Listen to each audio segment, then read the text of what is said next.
RDX reports, debates, എക്സ്ക്ലൂസീവ്സ്. ഇത് വിശദാംശങ്ങളുടെയും സൂക്ഷ്മ വിശകലനങ്ങളുടെയും ഒരു മണിക്കൂർ.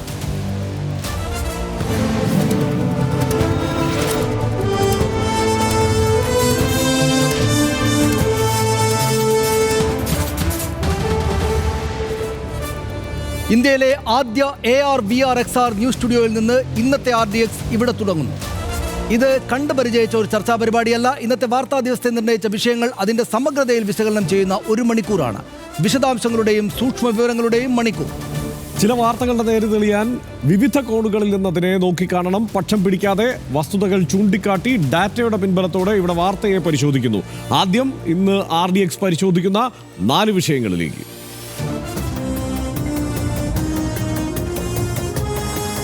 ഹോളി ആഘോഷത്തിനായി മസ്ജിദുകൾ മൂടിക്കെട്ടുന്ന ഉത്തരേന്ത്യൻ കാഴ്ചകൾക്കിടയിൽ സൗഹാർദ്ദത്തിന്റെ കേരള മോഡലായി ആറ്റുകാൽ പൊങ്കാല.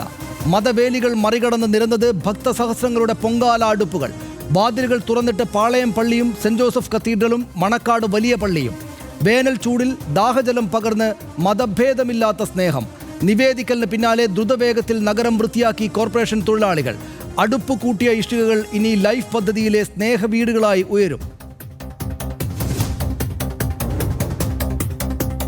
കലിയിളകിയ കാട്ടാനകൾക്ക് മുന്നിൽ ജീവഭയത്തോടെ കണ്ണൂർ ആറളത്തെ ആദിവാസികൾ. ഇന്ന് പുലർച്ചെ കാട്ടാന ആക്രമണത്തിൽ ചെത്തുതൊഴിലാളിക്ക് ഗുരുതര പരുക്ക്.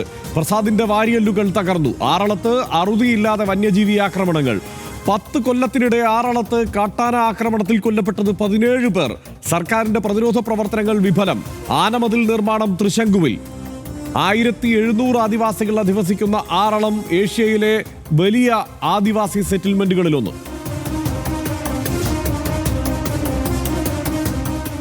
ദളിത് ചിന്തയുടെ ജ്ഞാനപ്രകാശമായ എഴുത്തുകാരൻ KK കൊച്ചിന് വിട.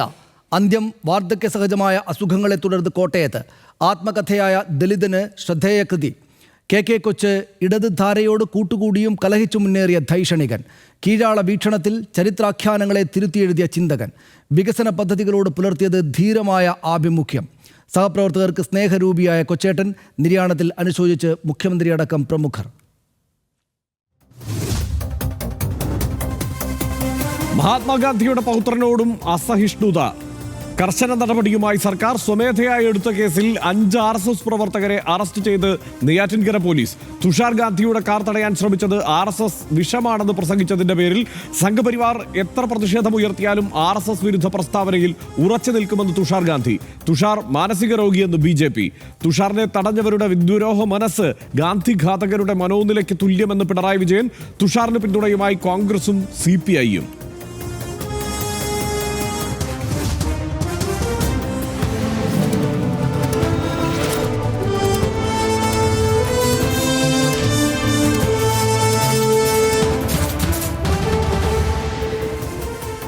RDX ആദ്യ വിഷയം സമഗ്രമായി പരിശോധിക്കുന്നു. ആറ്റുകാൽ ക്ഷേത്രത്തിൽ പൊങ്കാല സമർപ്പിച്ച് ഭക്തർ സംതൃപ്തരായി മടങ്ങിയിരിക്കുന്നു. ലക്ഷക്കണക്കിന് ഭക്തർ പങ്കെടുക്കുന്ന ഭക്തിസാന്ദ്രമായൊരു ചടങ്ങ്. പാതിരാത്രിയിലും നമ്മുടെ തെരുവുകൾ സ്ത്രീകൾക്ക് സുരക്ഷിതമായി സ്വന്തമാകുന്ന ഒരു ദിവസം. വർഷാവസാനം അനന്തപുരി കാത്തിരുന്ന് ആതിഥേയത്വം വഹിച്ച് ആഘോഷിക്കുന്ന ഉത്സവം.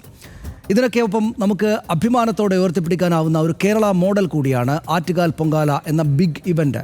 ജാതി മത കക്ഷി രാഷ്ട്രീയ ഭേദമില്ലാതെ നമ്മൾ ഒന്നാകുന്ന വലിയ സഹജീവന സന്ദേശം. പൊങ്കാലയ്ക്കൊരുങ്ങുന്നത് ആറ്റുകാൽ ക്ഷേത്രം മാത്രമല്ല, പാളയം പള്ളിയും സെന്റ് ജോസഫ് കത്തീഡ്രലും മണക്കാട് വലിയ പള്ളിയും എല്ലാമാണ്.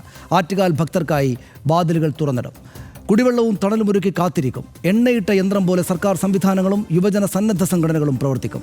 വെയിൽ താഴും മുമ്പ് ശുചീകരണ തൊഴിലാളികൾ നഗരം വൃത്തിയാക്കും. പൊങ്കാല അടുപ്പുകൾക്ക് വേണ്ടിയിട്ട ചുടുകല്ലുകൾ ഇനി പാവപ്പെട്ടവരുടെ വീടുകളാകും. ഹോളി ആഘോഷങ്ങൾക്ക് മുന്നോടിയായി മുസ്ലിം പള്ളികൾ ടാർപോളിൻ കൊണ്ട് മൂടിക്കെട്ടിയെന്ന വാർത്ത രാജ്യത്തിൻ്റെ ഇതര ഭാഗങ്ങളിൽ നിന്ന് വന്ന ദിവസം തന്നെയാണ് നമ്മൾ പൊങ്കാല സഹജീവനത്തിൻ്റെ കൂടി ആഘോഷമാക്കിയത്. ഒരു റിപ്പോർട്ട് കാണാം 59 സെക്കൻഡിൽ.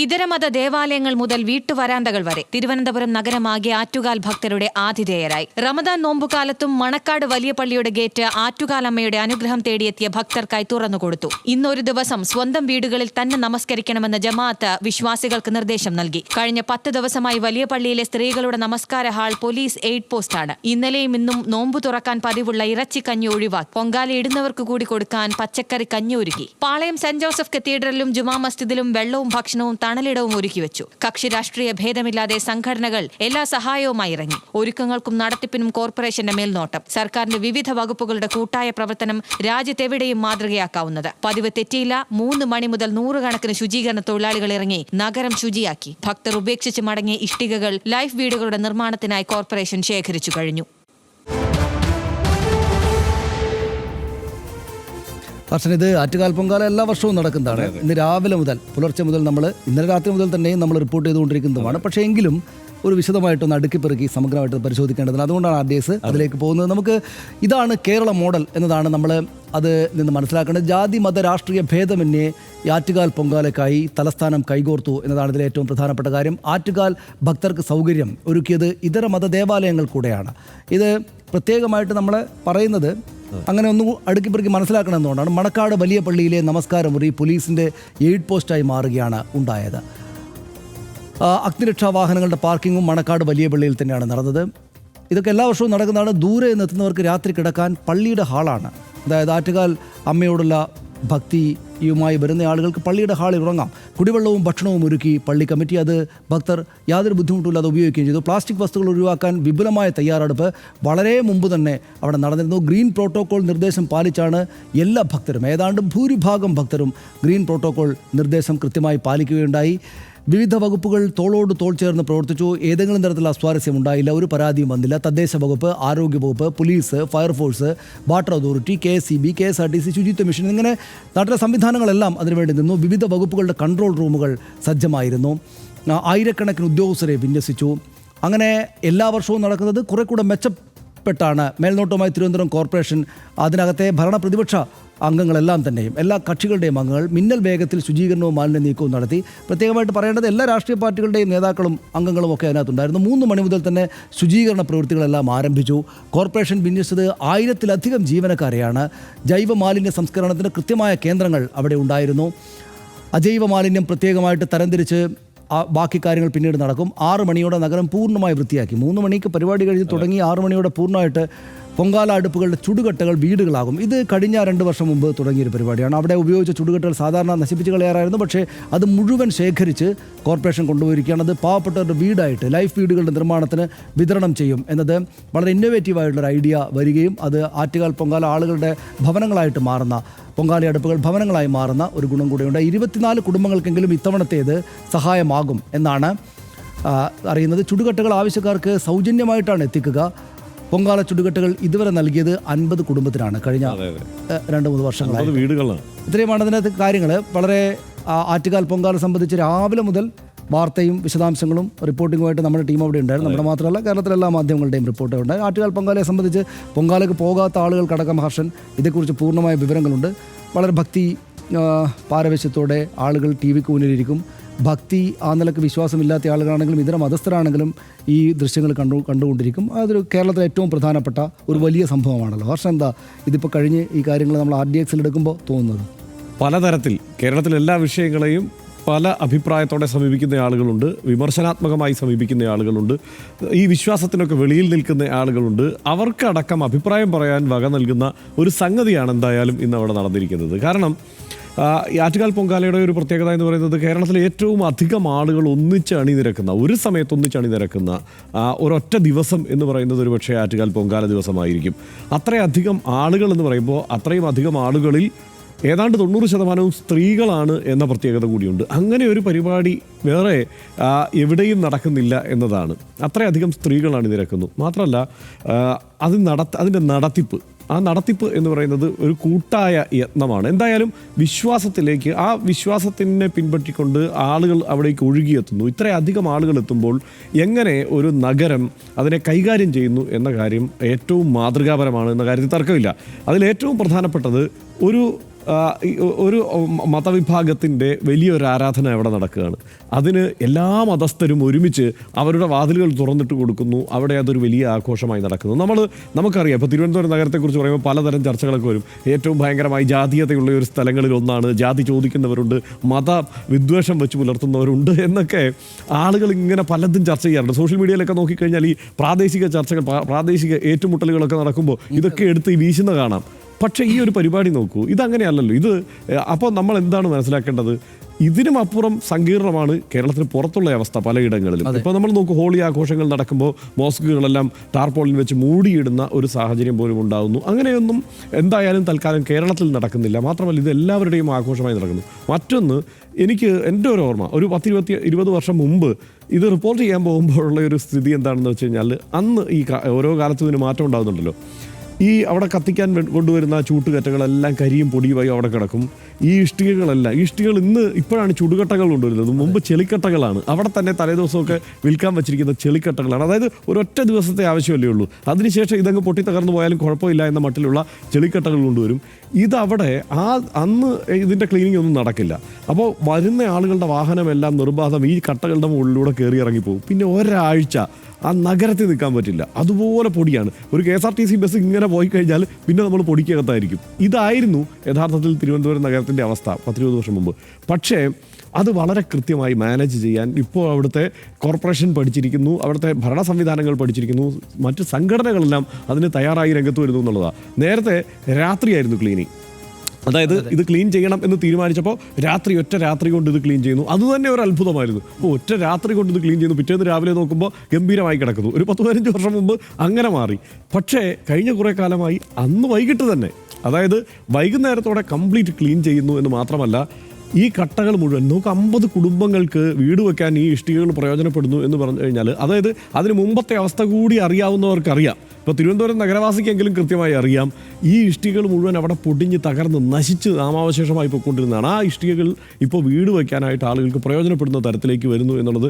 അതുകൊണ്ട് ഈ ഒരു വലിയ ഇവൻറ്റിനെ മാനേജ് ചെയ്യുന്നതിൽ ഏറ്റവും സുന്ദരമായി തിരുവനന്തപുരം നഗരം വിജയിക്കുന്നു, അവിടുത്തെ നഗരവാസികൾ വിജയിക്കുന്നു എന്നുള്ള കാര്യത്തിൽ ഒരു സംശയവുമില്ല. അതാണ് അത് തന്നെയാണ് എനിക്കും ആ കാര്യത്തിൽ അഭിപ്രായമുള്ളത്. അതായത് എങ്കിലും പക്ഷേ ഹർഷൻ, പല ഇടങ്ങളിലും ചില പരിഹാസങ്ങൾ, ചില എതിർപ്പുകൾ, ഈ നഗരത്തിലെ മറ്റ് ജീവിതമാകത്താടെ സ്തംഭിക്കുകയല്ലേ, വാഹനങ്ങൾ പോകുന്നത് തടയുകയല്ലേ, പിന്നെ ഇങ്ങനെ എല്ലാവരും കൂടെ കൂട്ടി കത്തിച്ചിട്ട് ഈ പറയുന്ന പുക കൊണ്ട് വല്ല ആരോഗ്യ പ്രശ്നങ്ങളൊക്കെ ഉള്ള ആൾക്ക് എന്തൊരു ബുദ്ധിമുട്ടാണ് വരുന്നത്, ഇത് ആളുകൾക്ക് വലിയ പ്രയാസമല്ലേ, എന്തിനാണ് ഇത് ചെയ്യുന്നത് എന്നൊക്കെയുള്ള ആക്ഷേപങ്ങളും വിമർശനങ്ങളും സ്വാഭാവികമായിട്ടും നാട്ടിൽ എന്ത് പ്രശ്നം ഉണ്ടെങ്കിലും രണ്ടഭിപ്രായങ്ങളുണ്ടാവില്ല. അങ്ങനെ സ്വാഭാവികമായിട്ടും വരാറുണ്ട്. ഇപ്പോൾ ഉദാഹരണത്തിന് അവിടെ ഞാനും റിപ്പോർട്ട് ചെയ്യാൻ പോയിട്ടുണ്ട്. പണ്ട് ഈ പറയുന്ന കാലത്ത് തന്നെ ഒരു 10-20 വർഷം മുമ്പ് റിപ്പോർട്ട് ചെയ്യാൻ പോകുമ്പോൾ നമുക്ക് റിപ്പോർട്ട് ചെയ്യുന്ന ആൾക്ക്, ഇന്ന് റിപ്പോർട്ട് ചെയ്ത ആൾക്കും അറിയാം, പൊങ്കാല ഇടുന്ന ആൾക്കും അറിയാം, തിരുവനന്തപുരത്ത് ഒരു നഗരത്തിൻ്റെ ഏത് ഭാഗത്തും മാറി നിൽക്കാൻ പറ്റില്ല. എല്ലായിടത്തും പുകയായിരിക്കും. കാരണം ഈ ബുദ്ധിമുട്ടുകൾ നമുക്ക് അനുഭവപ്പെടും. പക്ഷേ അപ്പോഴും ഇതൊരു മഹത്തായ സംഭവമായിട്ട് തന്നെയാണ് നമ്മൾ കാണേണ്ടത്. അതിലേറ്റവും പ്രധാനപ്പെട്ട കാര്യം വലിയ ആൾക്കൂട്ടം വരികയാണ്. അതായത് മറ്റു മനുഷ്യരെ ഉപദ്രവിക്കാൻ ഉള്ളതല്ലാത്ത എല്ലാ ആൾക്കൂട്ടങ്ങളും പോസിറ്റീവായിട്ടുള്ള കാര്യങ്ങളാണ്. അത് വളരെ അഭിനന്ദനാർഹമാണ്. സന്തോഷത്തോടെയാണ് നമ്മളതിനെ കാണേണ്ടത്. ഇതിപ്പോൾ ഇത്രമാത്രം സ്ത്രീകൾ ഒരു സമയത്ത് വിശ്വാസത്തിൻ്റെയും ഈ കൂട്ടായ്മയിലെ സന്തോഷം കൊണ്ടും അവിടേക്ക് വരികയാണ്. അപ്പോൾ അത് ഏതാണ്ട് 25 ലക്ഷം പേര് വന്നു എന്നാണ് 93-ലോ 96-ലോ മറ്റോ ആണ് ഈ ഗിന്നസ് ബുക്ക് ഓഫ് വേൾഡ് റെക്കോർഡ്സിൽ വരുന്നത്. 2009 രണ്ടാമത് ചെയ്തു. അത് ആദ്യ തവണ Guinness book of world records വരുന്നത് 15 ലക്ഷം പേരാണ്. 15 ലക്ഷം പേര് കണക്കെടുത്തിട്ടാണ് അവർ ഇത് ഏറ്റവും വലിയൊരു സംഭവമാണ് എന്ന് പറയുന്നത്. പിന്നീട് 2006-ലോ 2003-ലോ മറ്റോ 25 ലക്ഷം എന്ന നമ്പറിലേക്ക് എത്തി. ഇന്നിപ്പോൾ സുരേഷ് ഗോപിയോട് ഞാൻ ഇന്നും സുരേഷ് ഗോപിയെ പറ്റി പറയരുതെന്ന് കരുതിയാണ്. പക്ഷേ എന്താണെന്ന് വെച്ചാൽ ഈ സുരേഷ് ഗോപി ഇന്ന് വന്നിട്ട് പരാമർശിക്കാൻ പറ്റാത്ത വിധമുള്ള, നാളെ പത്രത്തിലൊക്കെ ഉണ്ടാവും, ഒരു പ്രസ്താവന നടത്തിയിട്ട് അദ്ദേഹം പോയി. അദ്ദേഹം പറഞ്ഞത് എത്രയാണ്? 70 ലക്ഷം. 7 കോടി. 70 മില്യൺ. 70 മില്യൺ എന്ന് വെച്ചാൽ 7 കോടി ആളുകൾ. 3.25 കോടി ജനത മാത്രമുള്ള കേരളത്തിൽ, അതിൽ തന്നെ ഹിന്ദു ജനസംഖ്യ അത്രയേ ഉള്ളൂ, അതിൽ തന്നെ സ്ത്രീകൾ ഇത്രയേ ഉള്ളൂ. എന്നിട്ട് അദ്ദേഹം ചുമ്മാ വന്നിട്ട് 7 കോടിയുടെ ഒരു കണക്ക് പറയുകയാണ്. എന്തിനാണ് എന്ന് എനിക്ക് മനസ്സിലാവില്ല. അതായത് അങ്ങനെ നിരുത്തരവാദപരമായിട്ട് ഒന്ന് അദ്ദേഹം പെരുമാറാൻ പാടില്ല, രണ്ട് ഈ പറയുന്ന ഇതുപോലൊരു മഹത്തായ സംഭവത്തെക്കുറിച്ച് അദ്ദേഹം അങ്ങനെ അല്ല, പെരുമാറുന്നു? അതിൻ്റെ ഒരു പ്രശ്നം എന്താണെന്ന് വെച്ച് കഴിഞ്ഞാൽ നേരത്തെ തന്നെ ഇതിൻ്റെ എണ്ണക്കണക്കിനെ കുറിച്ചും പല തർക്കങ്ങളും ചർച്ചകളും ഒക്കെ ഉള്ളതാണ്.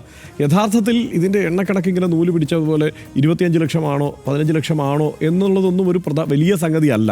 ഒരു വലിയ ഇവന്റ് അവിടെ ഗംഭീരമായി നടക്കുന്നു. ഇതിൻ്റെ എണ്ണം എടുക്കാനൊക്കെ അല്ലേ തന്നെ പറ്റുമോ? അതൊന്നും അത്ര എളുപ്പമുള്ള കാര്യമല്ല. പക്ഷെ ആ ചർച്ചയെ വീണ്ടും എടുത്ത് പ്ലേസ് ചെയ്യുകയും വീണ്ടും ഈ മട്ടിൽ അതിനെ പരിഹസിക്കുന്ന അതായത് ചെയ്യേണ്ടത് എണ്ണത്തെക്കുറിച്ച് അങ്ങനെ ബോസ്റ്റ് ചെയ്യേണ്ട കാര്യമില്ല.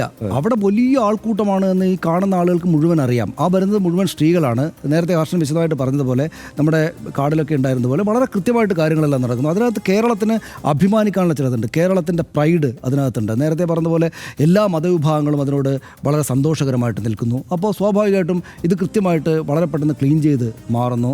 അപ്പോൾ ഇത് വളരെ സന്തോഷകരമായി നടക്കുന്ന കേരളത്തിൻ്റെ ഏറ്റവും അഭിമാനകരമായൊരു പരിപാടി, ഒരു ഇവൻറ്റ് എന്ന നിലക്ക് അതിനെ കാണാം. എന്നാൽ അതേസമയം ഭക്തി വിശ്വാസമുള്ള ആളുകൾക്ക് ആറ്റുകാൽ അമ്മച്ചി എന്നാണ് അവിടുത്തെ സ്ത്രീകൾ വിളിക്കുക. എന്ന് വെച്ചാൽ അത്രയ്ക്ക് സ്നേഹത്തോടെയും അവരോട് ചേർന്ന് നിന്നിട്ടാണ്. നമ്മുടെയൊക്കെ ബൈറ്റുകളിൽ ആളുകൾ സംസാരിക്കുന്നത് എൻ്റെ വിഷമങ്ങളെല്ലാം മാറുകയാണ്. ഒരു അമ്മച്ചി, ഒരു സ്ത്രീ അവിടെ നിന്ന് പറയുന്നുണ്ടായിരുന്നു നമ്മുടെ സ്വാതി റിപ്പോർട്ട് ചെയ്യുമ്പോൾ സ്വാതിയോട്, അതായത് ഇത്തവണ പോകണ്ട എന്ന് എല്ലാ വർഷവും തീരുമാനിക്കും. പക്ഷേ ആ സമയമാകുമ്പോൾ ഒരു പരവേശമാണ്. അതുകൊണ്ട് ഞാനിങ്ങ് വരും, വന്നിട്ട് പൊങ്കാലയിട്ട് പോകുമ്പോൾ വലിയ സന്തോഷമായിട്ടാണ് പോകുന്നത്. മനുഷ്യർക്ക് കൂട്ടായിട്ടും ഒറ്റയ്ക്കും സന്തോഷം കിട്ടുന്നൊരു പരിപാടിയെ നമ്മൾ വളരെ സന്തോഷകരമായിട്ടാണ് കാണേണ്ടത്. ഇപ്പോൾ രാജ്യത്ത് കുംഭമേളയുണ്ട്. കുംഭമേള ഇതുപോലെ വലിയ ഇവൻ്റാണല്ലോ, വലിയ ഇവൻ്റാണ്, ലോകമാകപ്പാടെ നോക്കുന്നത്. പക്ഷേ കുംഭമേള മഹത്തായ കാര്യമാണ്. ഒരുപാട് ആളുകൾ ഇങ്ങനെ വരുന്നു എന്നൊക്കെ പറയുമ്പോൾ കുംഭമേളയിൽ ചിലയിടത്തെങ്കിലും ചില ദൃശ്യങ്ങളിൽ ഹിംസ പ്രയോഗിക്കുന്ന ആളുകളെയും കാണാം. മറ്റുള്ളവരെ ഉപദ്രവിക്കുന്ന ആളുകളുടെ ദൃശ്യങ്ങൾ പലയിടത്തായിട്ട് വരുന്നുണ്ടല്ലോ. ആളുകൾ ഉപദ്രവിക്കുന്ന ആളുകളെ കാണാം, വടിവെച്ച് അടിക്കുകയൊക്കെ ചെയ്യുന്ന കാണാം. പക്ഷേ ഒരൊറ്റ അത്തരം ഇൻസിഡൻറ്റ്, ഇത്രമാത്രം വലിയ രാഷ്ട്രീയ വ്യത്യാസമുള്ളൊരു നാട്, ഇത്രമാത്രം വലിയ രാഷ്ട്രീയമായിട്ട് പരസ്പരം എതിർക്കുന്ന മനുഷ്യരുടെ എല്ലാത്തിലും ഇത്രമാത്രം പിന്നെ ഈ പറയുന്ന പോലെ മതപരമായിട്ട് പല അമ്പലങ്ങളും ക്ഷേത്രങ്ങളും പള്ളികളും ഒക്കെ അപ്പുറത്തുള്ള സ്ഥലത്ത് ഇത് അതിമനോഹരമായിട്ട് നടന്നു പോവുകയാണ്. ഇതിലേറ്റവും പ്രധാനപ്പെട്ട കാര്യം എനിക്ക് തോന്നുന്നത് യുവാൽ നോവ ഹരാരിയുടെ ഈ വലിയ പ്രശസ്തമായിട്ടുള്ള സാപ്പിയൻസിൽ മനുഷ്യനും മറ്റ് ജീവികളും, മനുഷ്യൻ എന്തുകൊണ്ടാണ് എല്ലാ ജീവികളെക്കാൾ മേൽ കയറി ഇങ്ങനെ ഈ ലോകത്തെ മുഴുവൻ വെട്ടിപ്പിടിച്ചതെന്ന് പറയുമ്പോൾ അത് മൂപ്പരുടെ ഒരു ആർഗ്യുമെൻറ്റ്, അതായത് മനുഷ്യന് മാത്രമേ ഉള്ളൂ ഇങ്ങനെ ഒരുപാട് ആളുകൾ കൂടി എന്നിട്ട് കാര്യങ്ങൾ വൃത്തിക്കും വെടുപ്പിനും കൊണ്ടുപോകാനുള്ള ശേഷിയുള്ളൂ എന്നതാണ് അദ്ദേഹം. അതും അങ്ങനെയാണ് ലോകത്തിൻ്റെ മാസ്റ്റേഴ്സായിട്ട് മനുഷ്യർ മാറിയതെന്ന്. ഇപ്പോൾ ചിമ്പാൻസികൾ 50 പേരെ കൊച്ചിയിലെ കലൂർ ഇൻ്റർനാഷണൽ സ്റ്റേഡിയത്തിൽ കൊണ്ടുപോയിട്ട് ഭയങ്കര കൂട്ടക്കുഴപ്പമായിരിക്കും. അവന്മാർ അവിടെ അങ്ങോട്ട് ഓടുന്നു ഇങ്ങോട്ട് ഓടുന്നു, അടിക്കുന്നു ഇട്ടിക്കുന്നു, 100 പേരെ വെച്ചാൽ പറയേണ്ടതില്ല. പക്ഷെ മനുഷ്യർ ലക്ഷക്കണക്കിനോ കോടിക്കണക്കിനോ ആളുകൾ ഒന്നിച്ച് ഒരു വിശ്വാസത്തിൻ്റെയോ ഒരു ആവശ്യത്തിൻ്റെയോ മുൻനിർത്തിയിട്ട് അവിടേക്ക് വന്നാൽ അത് വളരെ സിസ്റ്റമാറ്റിക്കായിട്ട് നടത്തിയിട്ട് പിരിഞ്ഞു പോകാൻ ഇതുപോലെ സാധിക്കും. അപ്പോൾ മനുഷ്യരുടെ കൂട്ടായ്മ, മനുഷ്യർ എന്തുകൊണ്ടാണ് മനുഷ്യർക്ക് ഇത്രയൊക്കെ സങ്കീർണമായിട്ടുള്ള കാര്യങ്ങളൊക്കെ വളരെ വെടുപ്പായിട്ട് ചെയ്യാൻ പറ്റുന്നതെന്ന് ഒക്കെ മനസ്സിലാക്കാനുള്ള സ്പെസിമെൻ കൂടിയാണ് ആറ്റുകാൽ പൊങ്കാല. വിശ്വാസത്തിൻ്റെ ആംഗിൾ ശ്രദ്ധിക്കുന്ന ആൾക്ക് അങ്ങനെയും അല്ലാത്തവർക്ക് അങ്ങനെയും. അതാണ് അതില്ല, ഇതിൻ്റെ നടത്തിപ്പും അങ്ങനെ തന്നെയാണല്ലോ. ഇപ്പോൾ വിശ്വാസികൾ മാത്രം ഒത്തുചേർന്ന് നടത്തുന്ന ഒരു പരിപാടി എന്ന നിലയ്ക്കല്ലല്ലോ, വിശ്വാസികളും അവിശ്വാസികളും എല്ലാം ചേർന്ന് നടത്തുന്ന ഒരു പരിപാടി എന്ന നിലയ്ക്ക് തന്നെയാണ് നമുക്കതിനെ കാണാൻ കഴിയുക. മാത്രമല്ല ഇതിൻ്റെ ഒരു ചരിത്രം എടുത്ത് പരിശോധിച്ചാൽ ഘട്ടം ഘട്ടമായുള്ള മാറ്റം ഈ കാര്യങ്ങളിലെല്ലാം ഉണ്ട്. ഇതിപ്പോൾ ആദ്യം ഇതിൻ്റെ ഒരു ചരിത്രം എഴുതിയ ഒരു പുസ്തകം, ആറ്റുകാലമ്മ എന്ന് പറയുന്ന ഒരു പുസ്തകം ലക്ഷ്മി രാജീവ് എഴുതിയ പുസ്തകം, അതിനകത്ത് വായിച്ചാൽ ഇതൊരു പഴയൊരു മുടിപ്പുരയായിരുന്നു. 1950കളുടെയൊക്കെ ഘട്ടത്തിലൊക്കെ അതൊരു മുടിപ്പുരയായി നിൽക്കുന്ന ഒരു ക്ഷേത്രമാണ്. അത് കർഷക തൊഴിലാളികളൊക്കെയാണ് അതിൻ്റെ ആരാധിച്ചു പോന്നിരുന്നത്. അതിന് ശേഷമാണ്, അതായത് ഈ ഒരു 50 വർഷത്തിനിടയിൽ അല്ലെങ്കിൽ ഒരു 70 വർഷത്തിനിടയിലെ മാറ്റം എന്ന് പറയുന്നത് വലിയ മാറ്റമാണ്. നമ്മൾ റിപ്പോർട്ട് ചെയ്തുകൊണ്ടിരിക്കുന്ന 20 വർഷത്തിനിടയിൽ തന്നെ എന്തൊരു മാറ്റമാണ്.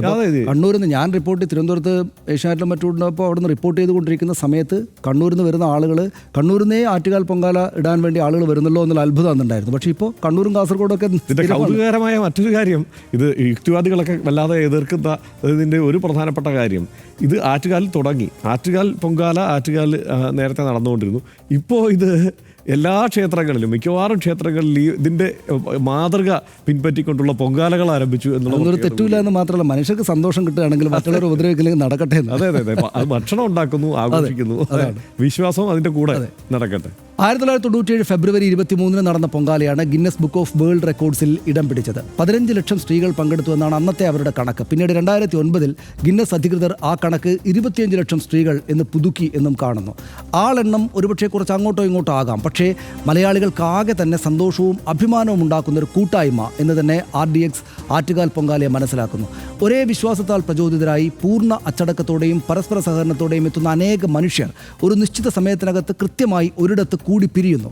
വിശ്വാസം എന്തുമാകട്ടെ, അവരെ സഹായിക്കാനായി സർക്കാർ സംവിധാനങ്ങളും സംഘടനകളും ഒക്കെ പൂർണ്ണ മനസ്സോടെ ആത്മാർത്ഥനം നിറഞ്ഞ അധ്വാനം നടത്തുകയും ചെയ്യുന്നു. അത്യധികം സന്തോഷം നൽകുന്ന കാര്യമാണ് അത്. ആ അർത്ഥത്തിൽ ആറ്റുകാൽ പൊങ്കാല കേരളത്തിൻ്റെ സന്തോഷകരമായ അത്ഭുതമാണ് എന്നുകൂടെ പറഞ്ഞുകൊണ്ട് RDX അടുത്ത വിഷയത്തിലേക്ക്.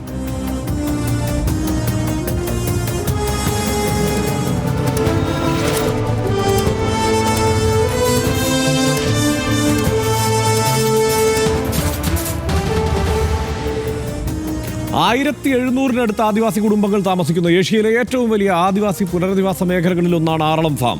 ഈ മേഖല ഇന്ന് കുപ്രസിദ്ധമാകുന്നത് കാട്ടാനക്കൊലകൾ കൊണ്ടാണ്. ആന മാത്രമല്ല ശല്യം, കേരളത്തിലെ മനുഷ്യ വന്യജീവി സംഘർഷങ്ങളുടെ കേന്ദ്രസ്ഥാനങ്ങളിൽ ഒന്നാണ് ഇപ്പോൾ ഇത്. 2014 ഫാമിലെ രേഖപ്പെടുത്തിയ ആദ്യ കാട്ടാനക്കൊല. പിന്നെ അത് ഏറി വന്നു. 10 കൊല്ലം കൊണ്ട് ആറളത്തെ 17 ജീവനുകൾ കാട്ടാനക്കലിയിൽ പൊലിഞ്ഞു.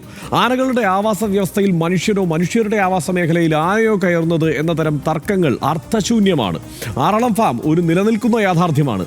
അവിടെ 1700ഓളം മനുഷ്യർ ജീവിക്കുന്നുണ്ട്. അവർക്ക് ജീവിച്ചേ തീരൂ. എപ്പോൾ വേണമെങ്കിലും കാട്ടാനക്കൊമ്പിൽ കോർത്ത് ചവിട്ടി അരയ്ക്കുമെന്ന് ഭയന്ന് ജീവിക്കുന്ന മനുഷ്യർ. ഇന്നും ഈ ദിവസവും ഉണ്ടായി ആക്രമണം. ബ്ലോക്ക് 3-ലെ ചെത്തുതൊഴിലാളി പ്രസാദിനെ ആന ആക്രമിച്ചു. വാരിയലുകൾക്ക് പരിക്കേറ്റു. ജീവൻ കയ്യിലെടുത്ത് പിടിച്ച് ജീവിക്കുകയാണ് ഇവർ. ഇനി ഒരാളെ ആന കൊന്നാലും മറ്റ് കുടിയേറ്റ മേഖലകളിൽ കാണുന്ന അളവിലും തീവ്രതയിലും പ്രതിഷേധവും ഉപരോധവും ഒന്നും ഉണ്ടായില്ലെന്ന് വരും. ഒറ്റ രാത്രിയോ പകലോ കൊണ്ട് ജീവിതം മാറി മറിയുമെന്ന യാഥാർത്ഥ്യത്തെ നിർബന്ധപൂർവ്വം ഉൾക്കൊണ്ട് കഴിയുന്നവരാണിവർ. നിസ്സംഗതയാണ്, നിരാശയാണ്. അധിവസിക്കുന്നത് ആദിവാസികളായതുകൊണ്ടാണ് ഈ ഉദാസീനത എന്ന ആരോപണങ്ങളെ നിസ്സാരമായി തള്ളാൻ സർക്കാരിനാവില്ല. ഒരു റിപ്പോർട്ട് കാണാം 59 സെക്കൻഡിൽ.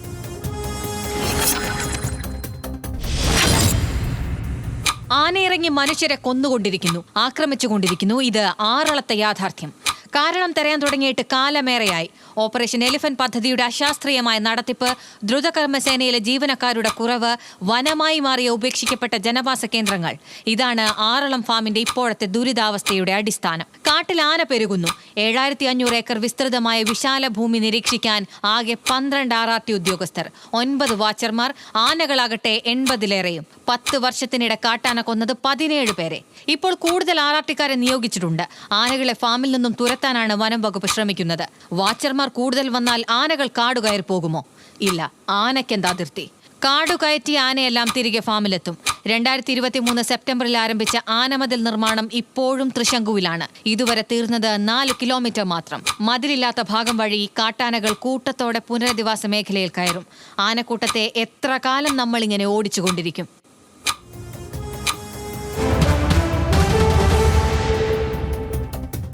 സനീഷ, കേരളത്തിലെമ്പാടും നിലനിൽക്കുന്ന ഒരു പ്രശ്നമായി മാറിയിരിക്കുകയാണ് വന്യമൃഗങ്ങളും മനുഷ്യരും തമ്മിലുള്ള ഈ ഏറ്റുമുട്ടൽ എന്നത്. അല്ലെങ്കിൽ നിരന്തരം മനുഷ്യർ ആക്രമിക്കപ്പെടുന്നു, കൊല്ലപ്പെടുന്നു എന്ന സ്ഥിതിയിലേക്ക് കാര്യങ്ങൾ മാറിയിരിക്കുന്നു. അപ്പോൾ എന്താണ് ഈ ആറളം ഫാമിൻ്റെ പ്രത്യേകത എന്നതുകൂടി നമ്മൾ സൂക്ഷ്മമായി ഒന്ന് പരിശോധിക്കേണ്ടതുണ്ട്. കാരണം അത്രയധികം ആദിവാസികൾ വസിക്കുന്ന ഒരു സ്ഥലം, ഏറ്റവും വലിയ ആദിവാസി പുനരധിവാസ മേഖലകളിൽ ഒന്നാണ് ആറളം ഫാം എന്നതാണ്. അവിടെ 7500 ഏക്കറിലാണ് ഈ ആറളം ഫാം സ്ഥിതി ചെയ്യുന്നത്. 4000 ഏക്കറിൽ ഫാമാണ്, 3500 ഏക്കർ പുനരധിവാസ മേഖലയുമാണ് അവിടെ. ആദ്യം ഉണ്ടായിരുന്നത് 3000-ലേറെ ആദിവാസി കുടുംബങ്ങളായിരുന്നു ആറളം ഫാമിൻ്റെ ആദ്യഘട്ടത്തിലുണ്ടായിരുന്നത്. നിലവിലുള്ളത് 1700-നടുത്ത് കുടുംബങ്ങൾ മാത്രമാണ്. ബാക്കിയുള്ളവർ അവിടെ നിന്നിട്ട് രക്ഷപ്പെട്ടു. നിരവധി പേർ വീട് ഉപേക്ഷിച്ച് പോവുകയായിരുന്നു. പല സ്ഥലങ്ങളിലും ഇത് ഇങ്ങനെ തന്നെ സംഭവിച്ചിട്ടുണ്ട് കേരളത്തിൽ. കാട്ടാന ആക്രമണത്തിൽ രേഖപ്പെടുത്തിയ ആദ്യ മരണം 2014-ലാണ്, നമ്മൾ നേരത്തെ പറഞ്ഞു. അതിനുശേഷം 10 വർഷത്തിനിടെ ഫാമിൽ കൊല്ലപ്പെട്ടത് 17 പേരാണ്. അതായത് ആ ഫാമിലേക്ക് നിരന്തരമായ കാട്ടാന ശല്യമായി മാറിയിരിക്കുന്നു. പൊറുതിമുട്ടി 2 പേർ ജീവനൊടുക്കി. അങ്ങനെയാണ് അവസ്ഥ. അതായത് മറ്റൊരു മാർഗമില്ല. ആനയെ പേടിച്ച് ഗ്രാമം അന്തി ഉറങ്ങുന്നത് വീടിന് മുകളിലാണ്. വീടിന് മുകളിൽ കിടന്നുറങ്ങിയാണ് രക്ഷപ്പെടാനുള്ള ഒരു ശ്രമം നടത്തുന്നത്. ദിവസേന ഈ ആക്രമണങ്ങൾ ആവർത്തിക്കുന്നു എന്നതാണ് ആറളം ഫാമിലെ ഏറ്റവും വലിയ പ്രശ്നം. ഇതുവരെ 25 കോടിയുടെ കൃഷിനാശം ഈ ആറളം ഫാമിൽ ഉണ്ടായിട്ടുണ്ട്. മാത്രമല്ല, ആദിവാസികളെ പുനരധിവസിപ്പിച്ചത് കൊടുങ്കാടിനോട് ചേർന്നാണ് എന്നതാണ് ഏറ്റവും വലിയ പിഴവായത്. ഫാം സ്ഥാപിച്ചത് താരതമ്യേന അകലെയുള്ള ഭാഗത്താണ്. അതായത് സാധാരണ ആളുകൾക്ക് മറ്റ് മേഖലകളുമായി ഒരു ബന്ധമില്ലാത്ത സ്ഥലത്താണ്. തുടക്കത്തിൽ ഫാമിലുണ്ടായിരുന്നത് 15 കാട്ടാനകളാണ്. ഈ ഫാം തുടങ്ങുന്ന സമയത്ത് 15 കാട്ടാനകളാണ് ഉണ്ടായിരുന്നത്. ഇപ്പോഴുള്ളത് 85-ലധികം കാട്ടാനകളാണ്. 85-ലധികം കാട്ടാനകൾ. ആനകളുടെ ഈ പരിചിത ആവാസ വ്യവസ്ഥയാണ് അത് എന്നുള്ളത് ആണ് ഒരു പ്രശ്നം. അവിടെ കൊണ്ടുപോയി ആളുകളെ താമസിപ്പിച്ചു എന്നത് തന്നെയാണ്. കാട് കയറ്റിയാലും ഈ ആനകൾ അവിടേക്ക് തന്നെ തിരിച്ചെത്തും എന്നുള്ള യാഥാർത്ഥ്യമുണ്ട്. പഴയ ആനമതിലിനായി 15 കോടി രൂപയാണ് മുമ്പ് ആനമതിലിനായി മുടക്കിയത്. ഇപ്പോഴും 4 കിലോമീറ്റർ എത്തിയിട്ടുള്ളൂ. Trench, rail fencing, solar fencing ഇതൊക്കെ പരീക്ഷിച്ചു. ഇതെല്ലാം പരാജയമാണ്. അത് കേരളത്തിൽ പല ഭാഗത്തും അങ്ങനെ തന്നെയാണ് സംഭവിച്ചിട്ടുള്ളത്. ആനകളെ തുരത്തി കാട് കയറ്റുന്നത് ഏറ്റവും അശാസ്ത്രീയമായ കാര്യങ്ങളിലൊന്നാണ്. ഇത് ഏത് കാട്ടിലേക്ക് കയറ്റും എന്നാണ്. അവിടെ നിന്ന് വിട്ടാൽ വീണ്ടും തിരിച്ച് ഈ കാട്ടിലേക്ക്, ആറളം ഫാമിലേക്ക് തന്നെ തിരിച്ചെത്തും. ആവശ്യത്തിന് RRT ഉദ്യോഗസ്ഥരും ജീവനക്കാരും ഇല്ല എന്ന പ്രശ്നവും അവിടെയുണ്ട്. ഇപ്പോൾ ഇത് ആദിവാസി മേഖലയാണ്. വലിയ പ്രതിഷേധങ്ങൾ ഉയരില്ല, മറ്റു പ്രദേശങ്ങളെ അപേക്ഷിച്ച് വലിയ പ്രതിഷേധങ്ങൾ ഉയരില്ല എന്ന പ്രശ്നം അവിടെ നിലനിൽക്കുന്നുണ്ട്. ഒപ്പം 2023 സെപ്റ്റംബറിൽ പുതിയ ആനമതിൽ നിർമ്മാണം ആരംഭിച്ചിട്ടുണ്ട്. 2023 സെപ്റ്റംബറിൽ 10 കിലോമീറ്ററിൽ ഇതുവരെ പൂർത്തിയായത് 4 കിലോമീറ്റർ മാത്രമാണ്. മൊത്തം 10 കിലോമീറ്റർ ഉണ്ട്, അതിൽ 4 കിലോമീറ്റർ പൂർത്തിയായിട്ടുണ്ട്. പക്ഷേ ഈ ആനമതിൽ പൂർത്തിയായാലും ഈ പ്രശ്നം അവസാനിക്കുമെന്ന് തോന്നുന്നില്ല. അനാസ്ഥ സംഭവിച്ചുവെന്ന് വനമന്ത്രി തന്നെ കുറ്റസമ്മതം നടത്തുന്ന സ്ഥിതി ഉണ്ടായിട്ടുണ്ട്. അതാണ് അവസ്ഥ. ഒപ്പം ഇത് ഉടൻ പൂർത്തിയാക്കണമെന്ന് മുഖ്യമന്ത്രി അന്ത്യശാസനം കൊടുത്തിട്ടൊക്കെയുണ്ട്. പക്ഷേ അതിങ്ങനെ അതുകൊണ്ട് മാത്രം കാര്യമില്ല എന്നതാണ്. ഏപ്രിൽ പൂർത്തിയാക്കുമെന്ന് ഇപ്പോൾ കരാറുകാരന് ഉറപ്പൊക്കെ കൊടുത്തിട്ടുണ്ട്.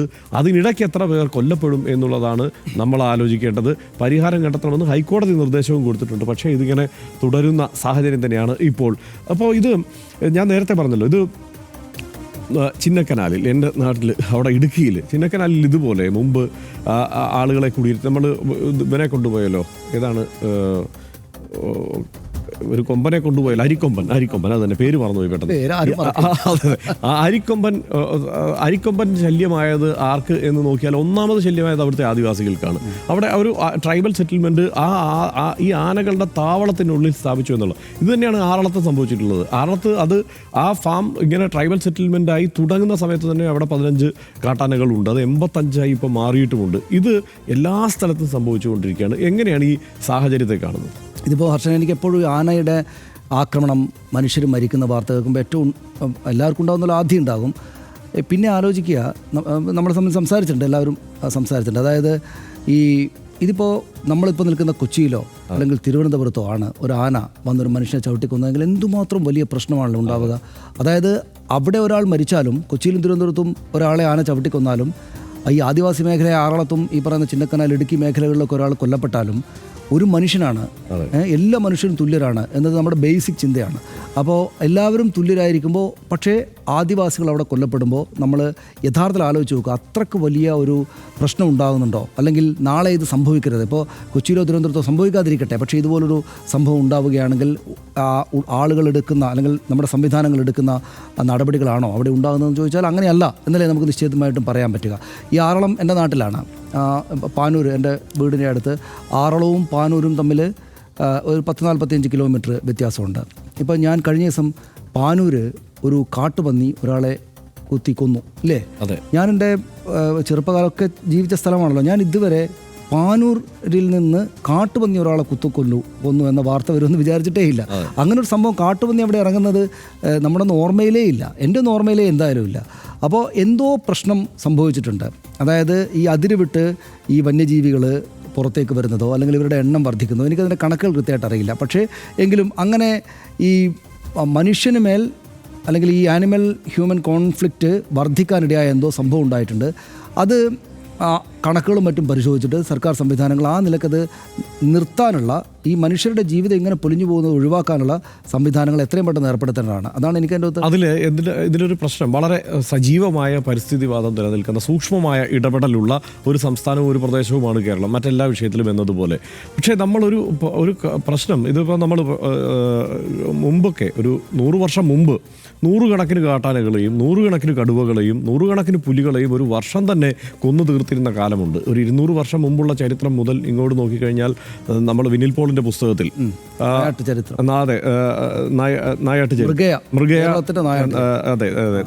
കേരളത്തിന്റെ ചരിത്രം, അതെ ആ പുസ്തകത്തിൽ സൂക്ഷ്മമായി അത് വിശദമായി പഠിച്ച് എഴുതിയിട്ടുണ്ട്. അപ്പോൾ അന്നൊക്കെ ഇത് ഇത്രയും കൊന്നിരുന്നു, അങ്ങനെ വനത്തിലേക്ക് ആളുകൾ കയറിയിരുന്നു, വലിയ പ്രകൃതിനാശമുണ്ടായിരുന്നു, ഇതൊക്കെ വാസ്തവമാണ്. പക്ഷെ കഴിഞ്ഞ 100 വർഷമായി ഘട്ടം ഘട്ടമായി എടുത്തു നോക്കിയാൽ, ഇപ്പോൾ ഒരു 50 വർഷം മുമ്പ് വരെ അല്ലെങ്കിൽ ഒരു 60 വർഷം മുമ്പ് വരെ കുടിയേറ്റം വരെ ഉണ്ടായിരുന്നു നോക്കാം. അതിനുശേഷം ഇങ്ങോട്ട് നിയമങ്ങൾ വളരെ കർക്കശമായിട്ടുണ്ട്. ഈ പറയുന്നത് പോലെ മൃഗങ്ങളെ തേടി ആളുകൾ കാട് കയറുന്നതിൻ്റെ എണ്ണം വല്ലാതെ കുറഞ്ഞിട്ടുണ്ട്. ആളുകൾ വനത്തിലേക്ക് കയറുന്നതല്ല, വനത്തിൽ നിന്ന് മൃഗം ഇപ്പോൾ എണ്ണം കൂടി ഇറങ്ങി വരുന്നു എന്നുള്ളത് തന്നെയാണ് ഇപ്പോഴത്തെ യാഥാർത്ഥ്യം. കാരണം ഇപ്പോൾ അത് ഞാൻ പലരോടും പറഞ്ഞാലേ ആ ഡാറ്റ, അതായത് ആനകളുടെ എണ്ണം കൂടിയിരിക്കുന്നു അല്ലെങ്കിൽ മൃഗങ്ങളുടെ എണ്ണം കൂടിയതുകൊണ്ടാണ് ഈ സംഭവിക്കുന്നത് എന്നത് വസ്തുതാപരമല്ല എന്നാണ് ആ മേഖലയിൽ പ്രവർത്തിക്കുന്ന മറിച്ച് അഭിപ്രായമുള്ള ആളുകൾ പറയുക. അല്ല, പക്ഷേ അത് മറ്റ് വേറൊരു മൃഗത്തിൻ്റെ കണക്കെടുക്കണ്ട, കടുവയുടെ മാത്രം കണക്കെടുത്താൽ മതി. കാരണം ഒരു വനത്തിൻ്റെ നിലനിൽപ്പ് എങ്ങനെയാണ് എന്നത് സൂക്ഷ്മമായി ഇവരെല്ലാവരും വിലയിരുത്തി പറയുന്നത് എങ്ങനെയാണ്, കടുവ എത്ര എണ്ണം ഉണ്ട് എന്നുള്ളത് നോക്കിയാണല്ലോ. കഴിഞ്ഞ 20 വർഷത്തിനിടയിൽ ഇവിടെ കടുവകളുടെ എണ്ണത്തിൽ വലിയ വർധന ഉണ്ടായിട്ടുണ്ട് എന്നുള്ളത് നമുക്ക് മുന്നിലുള്ള കണക്കുകൾ തന്നെയാണ് അതിന് തെളിവ്. അപ്പോൾ കടുവകൾ ഉണ്ടായിട്ടുള്ള പ്രഡേറ്റേഴ്സാണ് കടുവകൾ. അവർക്ക് വേട്ടയാടി പിടിക്കാൻ വേണ്ട മൃഗങ്ങൾ ഏതൊക്കെയാണ്? ഈ പന്നിയും ഈ മാനും എല്ലാം വല്ലാതെ പെരുകിയിട്ടുണ്ട്. അപ്പോൾ സ്വാഭാവികമായിട്ടും ഇവർക്ക് ഈ മൃഗങ്ങളെ വേട്ടയാടാവുന്ന ഒരു സാഹചര്യം ഇവിടെ നിലവിലുണ്ട്. അതുകൊണ്ടാണ് ഈ കടുവകളുടെയും എണ്ണം ഇങ്ങനെ പെരുകുന്നത് എന്നുള്ളത് തന്നെയാണ് യാഥാർത്ഥ്യം. ഒരു കൗതുകരമായ ഒരു കാര്യം കൂടിയുണ്ട്. ഞാൻ ഒരു ദിവസം രാവിലെ ഫേസ്ബുക്കിൽ ഇങ്ങനെ നോക്കുമ്പോൾ പല ചർച്ചകൾ നടക്കുന്നതിനിടയ്ക്ക് ഒരു ചർച്ചയാണ് കേരളത്തിൽ ജീവിക്കാൻ കൊള്ളാവുന്ന ഏറ്റവും നല്ല സ്ഥലം ഏതാണ്. അപ്പോൾ എല്ലാവരും അവരവരുടെ സ്ഥലത്തെക്കുറിച്ച് ഇങ്ങനെ വാചാലരാകുന്നു. അപ്പോൾ ഏതോ ഒരു കുട്ടനാടുകാരൻ വന്നിട്ട് പറയുകയാണ്, കുട്ടനാടാണ് ഏറ്റവും നല്ല സ്ഥലം, വർഷത്തിലൊന്ന് വെള്ളം കയറുമെന്നേ ഉള്ളൂ, അപ്പോൾ വല്ല വള്ളത്തിലും കയറി ഇരുന്നാൽ മതി. അതല്ലാതെ ഇപ്പോൾ കേരളം നേരിടുന്ന ഏറ്റവും വലിയ പ്രശ്നമുണ്ടല്ലോ, ഏത് വന്യജീവി ആക്രമണം, അത് ഞങ്ങൾക്കില്ല എന്നുള്ളത് പറഞ്ഞ് അന്ന് ഞാൻ വണ്ടിയിൽ ഇവിടെ വരുമ്പോൾ നമ്മുടെ ബിഗ് ബ്രേക്ക് പോവുകയാണ്, കുട്ടനാട്ടിലും കാട്ടുപന്നി എന്ന്. കേരളത്തിൽ ഇപ്പോൾ ഈ കാട്ടുപന്നിയും ഇതൊന്നും ഇല്ലാത്ത, മൃഗങ്ങളില്ലാത്ത, വന്യമൃഗങ്ങളില്ലാത്ത സ്ഥലം തന്നെ ഇല്ലാതായി മാറിയിരിക്കുന്നു എന്നുള്ളതാണ്. അപ്പോൾ ഈ എണ്ണക്കണക്ക് പരിശോധിച്ച് ആളുകൾ, മനുഷ്യൻ രക്ഷപ്പെടുക എന്നുള്ളത് പ്രാഥമികമായ പരിഗണന തന്നെയാണ്. അതിൽ ഞാൻ അർച്ചനോട് യോജിക്കും. അതായത് മനുഷ്യൻ എന്ന് പറഞ്ഞാൽ എങ്ങനെയാണ് ഉണ്ടായി വന്നത്? ഇവരെല്ലാം കൊന്നു നിന്നിട്ടാണ്, അല്ലെങ്കിൽ കൊന്നില്ലാതാക്കിയിട്ടാണ്. ഞാൻ ആനയെയും കടുവയും എല്ലാം വെടിവെച്ച് കൊല്ലണം എന്നല്ല കേട്ടോ പറയുന്നത്, ആളുകൾ അങ്ങനെ തെറ്റിദ്ധരിക്കരുത്. ഞാൻ പറയുന്നത് ഈ മനുഷ്യൻ എന്ന് വെച്ചാൽ എന്താണ്, ഏറ്റവും ദുർബലനായുള്ള അഭിപ്രായം തന്നെയാണ് എനിക്ക്. ലോകത്ത് ഭൂമിയുടെ മുകളിൽ വസിക്കുന്ന ജീവികൾ ഏറ്റവും ദുർബലനായുള്ള ജീവി മനുഷ്യനാണ്. നമ്മൾ ഈ ഉടുതുണിയെല്ലാം മാറ്റിയാൽ ഒരു സുരക്ഷാ കവചവും നമുക്കില്ല. ജനിച്ചു വീഴുന്നൊരു കുട്ടിയെന്ന് വെച്ചാൽ എങ്ങേയറ്റം ദുർബലനാണ്, ഒരു ഉറുമ്പിനേക്കാൾ ദുർബലനാണ്. വളർന്ന മനുഷ്യനായാലും ഇപ്പോൾ പണ്ട് ഈ ആധുനിക ഇവർ ഹണ്ടർ ഗാദറേഴ്സൊക്കെ ആയിട്ട് നടന്ന കാലത്ത് എന്ന് വെച്ചാൽ എങ്ങനെയാണ് ഇവർ ജീവിച്ചിരുന്നതെന്ന് വിചാരിക്കും നമ്മൾ. അതായത് ഇതിൻ്റെയൊക്കെ ഇടയിലൂടെ കഷ്ടപ്പെട്ട് മരത്തിൻ്റെ മുകളിൽ കയറിയിട്ട് ഉടുതുണിയും മറ്റ് ആയുധങ്ങളും സംവിധാനങ്ങളും ഒന്നുമില്ലാതെ കല്ലുമൊക്കെ എടുത്ത് പെറുക്കിയിട്ടാണ് ഇവർ ജീവിച്ച് പോകുന്നത്. അപ്പോൾ എന്താ അവർ ചെയ്തിട്ടുണ്ടാവുക? മറ്റ് ഹിംസജീവികളെ കൊന്നുകളയുക, എന്നിട്ട് അവരുടെ മുട്ട തന്നെ തല്ലിപ്പൊട്ടിച്ച് കളയുക. കാരണം ഇവർ നിന്ന് കഴിഞ്ഞാൽ, ഇപ്പം വലിയ ദിനോസറിൻ്റെ കാലത്തല്ല, അതിനുശേഷം ഉണ്ടാകുന്ന വലിയ വലിയ ഹിംസമൃഗങ്ങളുടെയൊക്കെ കാലത്ത് മനുഷ്യൻ മുന്നോട്ട് പോയത് ഇതിനെല്ലാം കൊന്നിട്ടാണ്. അപ്പോൾ നമ്മളങ്ങനെ കുറ്റബോധത്തോടെ വിചാരിക്കേണ്ട കാര്യമില്ല. മനുഷ്യനാണ് ആത്യന്തികമായിട്ടുള്ള കേന്ദ്രം, മനുഷ്യനാണ് ഇതിൻ്റെ കേന്ദ്രം. അത് നമ്മൾക്കതിന് ഓപ്പോസിറ്റായിട്ടൊരു വീക്ഷണം വെക്കാം. പക്ഷേ മനുഷ്യന് കൊന്നും തിന്നും ഇല്ലാതാക്കിയാണ്, അല്ലെങ്കിൽ മനുഷ്യനുണ്ടാവില്ലായിരുന്നു, മറ്റു ജീവികൾ ഭൂമിയുടെ മുകളിലൂടെ ഇങ്ങനെ നടന്നേനെ. പക്ഷേ എന്നിരുന്നാലും ആനയെയോ കടുവകളെയോ ഒക്കെ എല്ലാത്തിനെയും തിന്ന് തീർക്കുക അല്ലെങ്കിൽ കൊന്നു തീർക്കുക എന്നുള്ളതല്ല കാര്യം. പക്ഷേ എല്ലാ രാജ്യങ്ങളും, ആധുനികമായുള്ള എല്ലാ രാജ്യങ്ങളും ഇപ്പോൾ കള്ളിങ് നടത്തുക, ഒരു പരിധിക്കപ്പുറത്തേക്ക് കാര്യങ്ങൾ പോവുകയാണെങ്കിൽ അതിൻ്റെ എണ്ണം കൃത്യമായിട്ട് എടുത്തിട്ട് എത്ര എണ്ണത്തിനെ കൊന്നു തീർക്കണമെന്ന് കണക്കാക്കി അതിനെ കൊന്നില്ലാതാക്കുകയാണല്ലോ ചെയ്യാല. ഞാൻ പറയുന്ന ആനകളുടെ കാര്യമല്ല കേട്ടോ, എനിക്ക് മറ്റേ ഈ മുള്ളൻപന്നി അല്ലെങ്കിൽ കാട്ടുപന്നി പോലുള്ള സംവിധാനങ്ങൾ. ഈ സാമൂഹ്യ സൂചികകളെല്ലാം എടുത്ത് പരിശോധിച്ചിട്ട് കേരളം എപ്പോഴും വളരെ അഭിമാനത്തോടെ കേരളത്തിൻ്റെ നേതൃത്വങ്ങളെല്ലാം ആവർത്തിച്ച് അവതരിപ്പിക്കുന്ന എന്താണ്, നമ്മൾ സ്കാൻഡിനേവിയൻ രാജ്യങ്ങൾക്ക് സമാനമാണ് നമ്മുടെ ഈ സൂചികകളെല്ലാം. ഏത് കാര്യം എടുത്തു നോക്കിയാലും, ഇൻഫൻറ്റ് മോർട്ടാലിറ്റി റേറ്റ് എടുത്ത് നോക്കിയാലും, മറ്റ് വിദ്യാഭ്യാസത്തിന് വേണ്ടിയിട്ടുള്ള നമ്മളുടെ ഒരു ഇടപെടൽ നോക്കിയാലും, ആരോഗ്യത്തിന് വേണ്ടിയുള്ള ഇടപെടൽ നോക്കിയാലും ഒക്കെ നമ്മൾ വളരെ മുന്നിലാണ്. നമ്മൾ ഈ പൊതു ഇന്ത്യൻ സാഹചര്യത്തോട് ചേർത്ത് വേണ്ട വായിക്കേണ്ടത്, നമ്മളെ സ്കാൻഡിനേവിയൻ രാജ്യങ്ങളുടെ സ്വഭാവത്തിൽ വേണം കാണാൻ. അങ്ങനെയാണെങ്കിൽ കേരളത്തിൻ്റെ നേതൃത്വം ഒറ്റക്കെട്ടായി പൊരുതേണ്ടത് എന്തിനാണെന്ന് വെച്ച് കഴിഞ്ഞാൽ, കുറഞ്ഞ പക്ഷം അവിടെ എങ്ങനെയാണ് ഇത് ഈ വിഷയം കൈകാര്യം ചെയ്യുന്നത് എന്ന് കൂടി പരിശോധിക്കണമല്ലോ. അവിടെ ഇത് പ്രാദേശികമായി അപ്പോഴും എനിക്ക് സംശയം ദർശനം, അതായത് ഇപ്പോൾ അവിടങ്ങളിലൊക്കെ ഉള്ളത്രക്ക് വലിയ ഭീഷണിയായിട്ട് നമ്മുടെ നാട്ടിൽ അതിനേക്കാൾ വലിയ ഭീഷണി. കാരണം അവിടെ പരമാവധി വന്നു കഴിഞ്ഞാൽ ഈ കരടിയും വലിയ മാനുകളും അങ്ങനെയൊക്കെയുള്ള ചെറിയ ഇവിടെ കാട്ടുപന്നികളുണ്ടാവും. അതായത് ആനയുടെയും കടുവയുടെയും കാര്യത്തിൽ അങ്ങനെ അല്ലാണ് വെല്ലുവിളിയാണ്. അതിന് എങ്ങനെയാണ്? തീർച്ചയായും എനിക്ക് ആ കാര്യത്തിൽ കൃത്യമായ പക്ഷമുണ്ട്. എനിക്ക് തോന്നുന്നു അവസാനിപ്പിക്കുന്നതിന് മുമ്പ് നേരത്തെ പറഞ്ഞ വിനിൽ പോളിന്റെ പുസ്തകത്തിൽ നിന്ന് ഒരു ഭാഗം വായിക്കാം. അത് രസകരമായിരിക്കും. 1959 ആനകളെ കൂട്ടത്തോടെ കൊന്നതിനെ പറ്റിയിട്ട് വിനിൽ പോളിൻ്റെ പുസ്തകത്തിൽ പറയുന്നത് അതിങ്ങനെയാണ്: ആദ്യകാലത്ത് ആനകൾ കൂട്ടത്തോടെ വന്ന് കൃഷി നശിപ്പിച്ചിരുന്നത് നിത്യസംഭവമായിരുന്നു. പാട്ടകൊട്ടിയും പടക്കം പൊട്ടിച്ചും ആനകളെ പാണ്ടിക്കാട്ടിലേക്ക് വിരട്ടി ഓടിക്കുന്നത് നിത്യസംഭവമായിരുന്നു. എന്നാൽ ശല്യം സഹിക്കാതെ വന്നപ്പോൾ കുറച്ച് ആളുകൾ ചേർന്ന് ആനകളെ വിരട്ടി വെട്ടി മടക്ക് കിഴക്ക് വശം പാണ്ടിക്കാട്ടിലിറക്കുകയും 2 ആൾ പൊക്കമുള്ള എഴുകും കാടായിരുന്ന ഈ പ്രദേശം ആന രക്ഷപ്പെടാത്ത വിധം ചുറ്റും തീയിടുകയും ചെയ്തു. ക്രൂരതയാണ്. തീയിൽ ആന വെന്ത് ചാവുന്നത് കാണാൻ വേണ്ടി തീയിടാൻ കൂടിയ രണ്ടുപേർ കാട്ടിലുള്ള ഒരു വലിയ മരത്തിൻ്റെ മുകളിൽ കയറിയിരുന്നു. ഇവർ മരത്തിൽ കയറാൻ തുനിഞ്ഞപ്പോൾ ശക്തമായി പിന്തിരിപ്പിച്ചിട്ടും അത് വകവെക്കാതെ മരത്തിൽ കയറുകയാണ് ഉണ്ടായത്. എല്ലാ വശത്തു നിന്നും തീ ആളി വന്നപ്പോൾ ആനകൾ രക്ഷപ്പെടാൻ കഴിയാതെ തീയിൽ അകപ്പെടുകയും ഏകദേശം 17ഓളം ആനകൾ കൂട്ടത്തോടെ ചത്തൊടുങ്ങുകയും ചെയ്തു.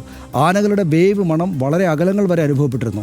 ആനകളെ കാണാൻ കയറിയവരും തീയിലകപ്പെട്ട് മരത്തിൽ നിന്ന് താഴെ വീണ് പൊള്ളലേൽക്കുകയും ഒരാൾ സംഭവ സ്ഥലത്ത് തന്നെ മരിക്കുകയും ചെയ്തു. തീയിട്ട സംഭവത്തിന് കേസുണ്ടായിരുന്നു. മൃഗയ കേരളത്തിൻ്റെ നായാട്ട് ചരിത്രം വിനിൽ പോൾ അതിൻ്റെ 14-ാം പേജിലുള്ള ഒരു സംഭവം മറ്റൊരു പുസ്തകത്തിൽ നോട്ട് ചെയ്തതാണ്. ഇത്തരം സംഭവങ്ങൾ കേരളത്തിൽ നടന്നിട്ട് ഇത് 200 വർഷങ്ങൾ മുമ്പ് 100 വർഷമോ 200 വർഷമോ മുമ്പുള്ള സാഹചര്യമാണ്. ഞാൻ 1959 1959 അത്രക്ക് ആയിട്ടില്ല.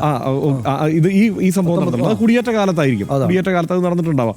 പക്ഷെ ഞാൻ പറയുന്നത് ഇപ്പോൾ സാഹചര്യം എന്തായാലും മാറിയിട്ടുണ്ട്. ഇപ്പോൾ ഞാൻ പറയുന്നത് ആധുനിക മനുഷ്യൻ എങ്ങനെ ഇതിനെ കൈകാര്യം ചെയ്യുന്നോ അത് പഠിച്ച് അതിനനുസരിച്ച് കൈകാര്യം ചെയ്യാൻ നമ്മളും ആലോചിക്കണം എന്ന് തന്നെയാണ്. ഇതുപോലെയല്ല കൈകാര്യം ചെയ്യേണ്ടത്, ശാസ്ത്രീയമായിട്ടാണ്. തീർച്ചയായും 2006 സനീഷ, ഞാനത് നേരത്തെ പറഞ്ഞു, 2006 46 കടുവകൾ ഉണ്ടായിരുന്നു എന്നാണ് കേരളത്തിലെ കണക്ക്. കേരളത്തിലെ കാടുകൾ 2010 എത്രയാണെന്നറിയാവോ? കടുവകളുടെ എണ്ണം ഏകദേശം 71 2023 ആയപ്പോഴേക്കും അത് 213 എന്നാണ് സർക്കാർ കണക്കുകൾ പറയുന്നത്. ആരോഗ്യമുള്ള കാടിൻ്റെ ലക്ഷണം കടുവകളുടെ എണ്ണമാണത്രേ. അങ്ങനെയാണെങ്കിൽ കഴിഞ്ഞ 2 പതിറ്റാണ്ട് കൊണ്ട് കേരളത്തിലെ കാടുകളുടെ ആരോഗ്യം നന്നായി വർദ്ധിച്ചിട്ടുണ്ട്. ഇരപിടിയന്മാരായ കടുവയ്ക്കും പുലിക്കുമൊക്കെ അധികം അധ്വാനിക്കാതെ തന്നെ ജീവിക്കാൻ മാനിൻ്റെയും പന്നിയുടെയും വൻ പട തന്നെയുണ്ട്. വന്യമൃഗങ്ങളുടെ അനിയന്ത്രിതമായ പെരുപ്പം ഉണ്ടാക്കുന്ന പ്രശ്നങ്ങൾ പരിഹരിക്കാൻ അധികൃതർ ഇടപെടണം. അതിപ്പോൾ നിയന്ത്രിത വേട്ടയാടലാണ് പരിഹാരമെങ്കിൽ അതിനുള്ള ശാസ്ത്രീയ മാർഗങ്ങൾ തേടാൻ കേരളം ശ്രമിക്കണം. കേന്ദ്ര നിയമമാണ് തടസ്സമെങ്കിൽ കേരളം സമരം ചെയ്യണം. കഴിഞ്ഞ 2 മാസത്തിനിടെ കാട്ടാന ആക്രമണത്തിൽ കേരളത്തിൽ കൊല്ലപ്പെട്ടത് 11 പേരാണ്. അവരിലേറെയും ആദിവാസികളും തൊഴിലാളികളുമാണ് എന്നുകൂടി ഓർക്കണം. ലോകത്തെ ഏറ്റവും വലിയ നഗരമെന്ന് കേരളത്തെ വിശേഷിപ്പിക്കാമെന്ന് കഴിഞ്ഞ ദിവസം വ്യവസായ വകുപ്പ് മന്ത്രി പി രാജീവ് പറയുന്നത് കേട്ടു. കടുവയും പുലിയും ഇറങ്ങി നടക്കുന്ന ലോകത്തെ ഏറ്റവും വലിയ നഗരമാവാതിരിക്കാൻ നമുക്ക് പ്രാർത്ഥിക്കാം. അതല്ലാതെ ആശ്വാസത്തിനൊരു മാർഗം തൽക്കാലം മുന്നിലുണ്ട് എന്ന് തോന്നുന്നില്ല.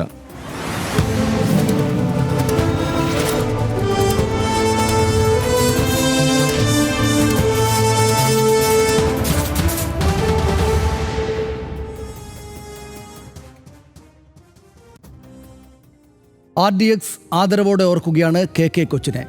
നികത്താനാകാത്ത നഷ്ടമെന്നത് അമിതോപയോഗം കൊണ്ട് അർത്ഥം ചോർന്നുപോയൊരു ഭാഷാ പ്രയോഗമാണ്. പക്ഷേ ചില നഷ്ടങ്ങളെപ്പറ്റി പറയാൻ നമുക്ക് പഴയ പ്രയോഗങ്ങൾ തന്നെ വേണം. KK കൊച്ച് അന്തരിച്ചു.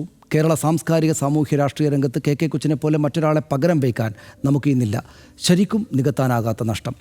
ദളിത് കീഴാള ജീവിതങ്ങളെ അടയാളപ്പെടുത്താനും അവരുടെ അവകാശങ്ങൾ നേടിയെടുക്കാനും നിരന്തരം പ്രവർത്തിച്ചു കൊണ്ടിരുന്ന മൗലിക ചിന്തയായിരുന്നു KK കൊച്ച്. സമൂഹത്തിൻ്റെ ചട്ടപ്പടി വ്യവസ്ഥകൾക്കും പ്രത്യയശാസ്ത്ര നിർവചനങ്ങൾക്കും അപ്പുറം ദളിതർ സ്വതന്ത്ര സമുദായമാണ് എന്ന സങ്കല്പം ആദ്യമായി ഉന്നയിച്ച ചിന്തകനായിരുന്നു അദ്ദേഹം. 59 സെക്കൻഡിൽ ആ ജീവിതത്തെ അവതരിപ്പിക്കുക എന്ന സാഹസത്തിന് ഞങ്ങൾ മുതിരുന്നില്ല. RDXൻ്റെ വീഡിയോ ഫോർമാറ്റ് അതായതുകൊണ്ട് മാത്രം 59 സെക്കൻഡിൽ കൊച്ചേട്ടനെക്കുറിച്ച് ചില ചിന്തകൾ കണ്ടുവരാം. ദളിതനെന്ന ആത്മകഥ KK കൊച്ച് എഴുതി തുടങ്ങുന്നത് സവർണ മാടമ്പിമാരുടെ നീചമായ അനീതികളെ ഓർത്തെടുത്താണ്. ഒപ്പം ക്രൈസ്തവ ജന്മിമാരുടെ ധാർഷ്ട്യവും എതിർപോരാട്ടവും അതിലുണ്ട്. തൊപ്പിപ്പാള സംഘം പുലയർ അടക്കമുള്ള ദളിതരോടും കമ്മ്യൂണിസ്റ്റുകളോടുമായി നടത്തിയ വെല്ലുവിളി മുദ്രാവാക്യമാണല്ലോ തമ്പ്രാൻ എന്ന് വിളിപ്പിക്കും, പാളൽ കഞ്ഞി കുടിപ്പിക്കുമെന്നത്. വടയാറും മുളന്തുരുത്തിയും നീണ്ടൂരുമായിരുന്നു അതെഴുതുമ്പോൾ കൊച്ചിന്റെ മനസ്സിൽ.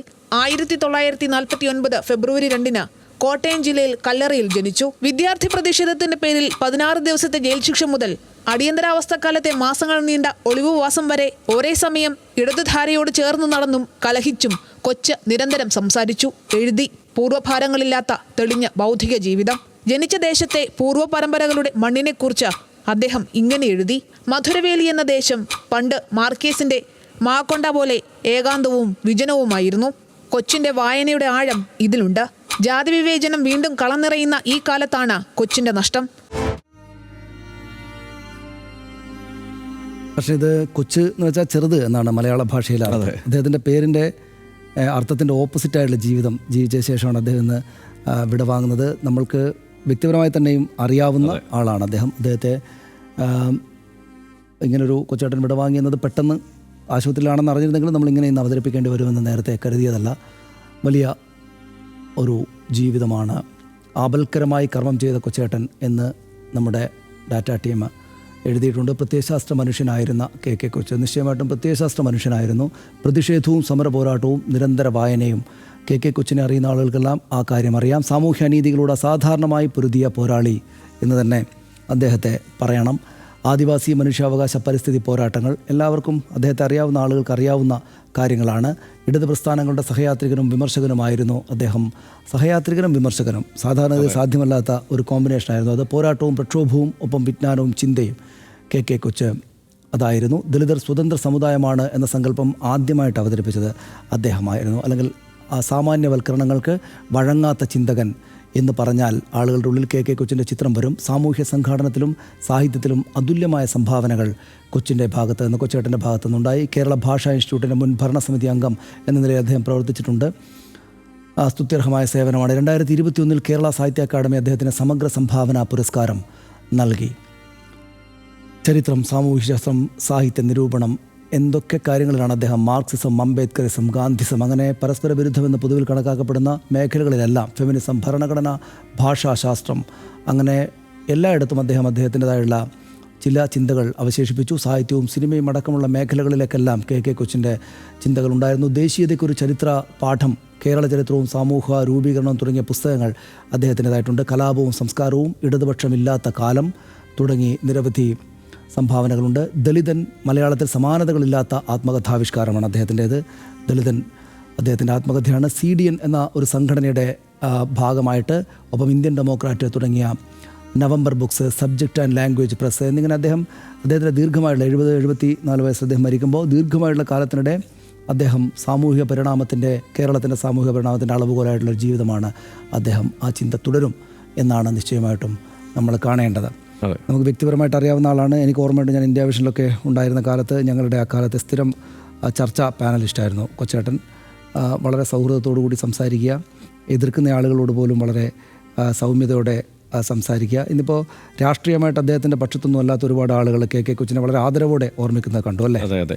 അതിൽ ഒരു പ്രധാനപ്പെട്ട കാര്യം, ഇപ്പോൾ അദ്ദേഹം ഒരേ സമയം അംബേദ്കറായിട്ടായിരിക്കുകയും അതേസമയം തന്നെ അദ്ദേഹം ഇപ്പുറത്ത് മാർക്സിസ്റ്റായി ഇരിക്കുകയും ഒക്കെ ചെയ്യുന്നു എന്ന് വേണമെങ്കിൽ കരുതാവുന്ന തരത്തിലാണ് അദ്ദേഹം കാര്യങ്ങളെ അവതരിപ്പിച്ചു കൊണ്ടിരുന്നത്. ഓരോ ഭാഗത്തു നിന്നും അനീതിക്കെതിരായ, അതല്ലെങ്കിൽ ഈ പറയുന്ന കേരളത്തിലെ സമൂഹത്തെ, അത് ഇപ്പോൾ ദളിത് സമൂഹത്തെ മാത്രം എന്നല്ല അദ്ദേഹം നോക്കിക്കാണുന്നത്, പൂർണ്ണമായി തന്നെ നോക്കിക്കണ്ട് അദ്ദേഹം ഈ വിഷയങ്ങളെ അവതരിപ്പിച്ചിരുന്നു. നിരന്തരം നവീകരിക്കപ്പെട്ടുകൊണ്ടിരുന്ന ഒരു ചിന്തകൻ എന്ന് തന്നെ വേണം നമുക്ക് അദ്ദേഹത്തെ കേരളത്തിൻ്റെ ഒരു സാഹചര്യത്തിൽ നിന്നുകൊണ്ട് വിലയിരുത്താൻ. ഏറ്റവും ഒടുവിൽ അദ്ദേഹം സജീവമായി ഫേസ്ബുക്കിൽ ഈ ഓരോ സമയത്തും നടക്കുന്ന ആനുകാലിക വിഷയങ്ങളിൽ അദ്ദേഹം സൂക്ഷ്മമായി ഇടപെടുകയും സംസാരിക്കുകയും ചെയ്തിരുന്നു, സംവദിക്കുകയും ചെയ്തിരുന്നു. അതിലേറ്റവും പ്രധാനപ്പെട്ട ഒരു കാര്യം, അദ്ദേഹം നേരത്തെ പറഞ്ഞല്ലോ, ഈ ഒരേ സമയം ഇടത് വിമർശകനായിരിക്കുകയും ഇടത് പക്ഷമായിരിക്കുകയും ചെയ്യുക എന്നുള്ള ഒരു പ്രത്യേകത അദ്ദേഹത്തിനുണ്ടായിരുന്നു.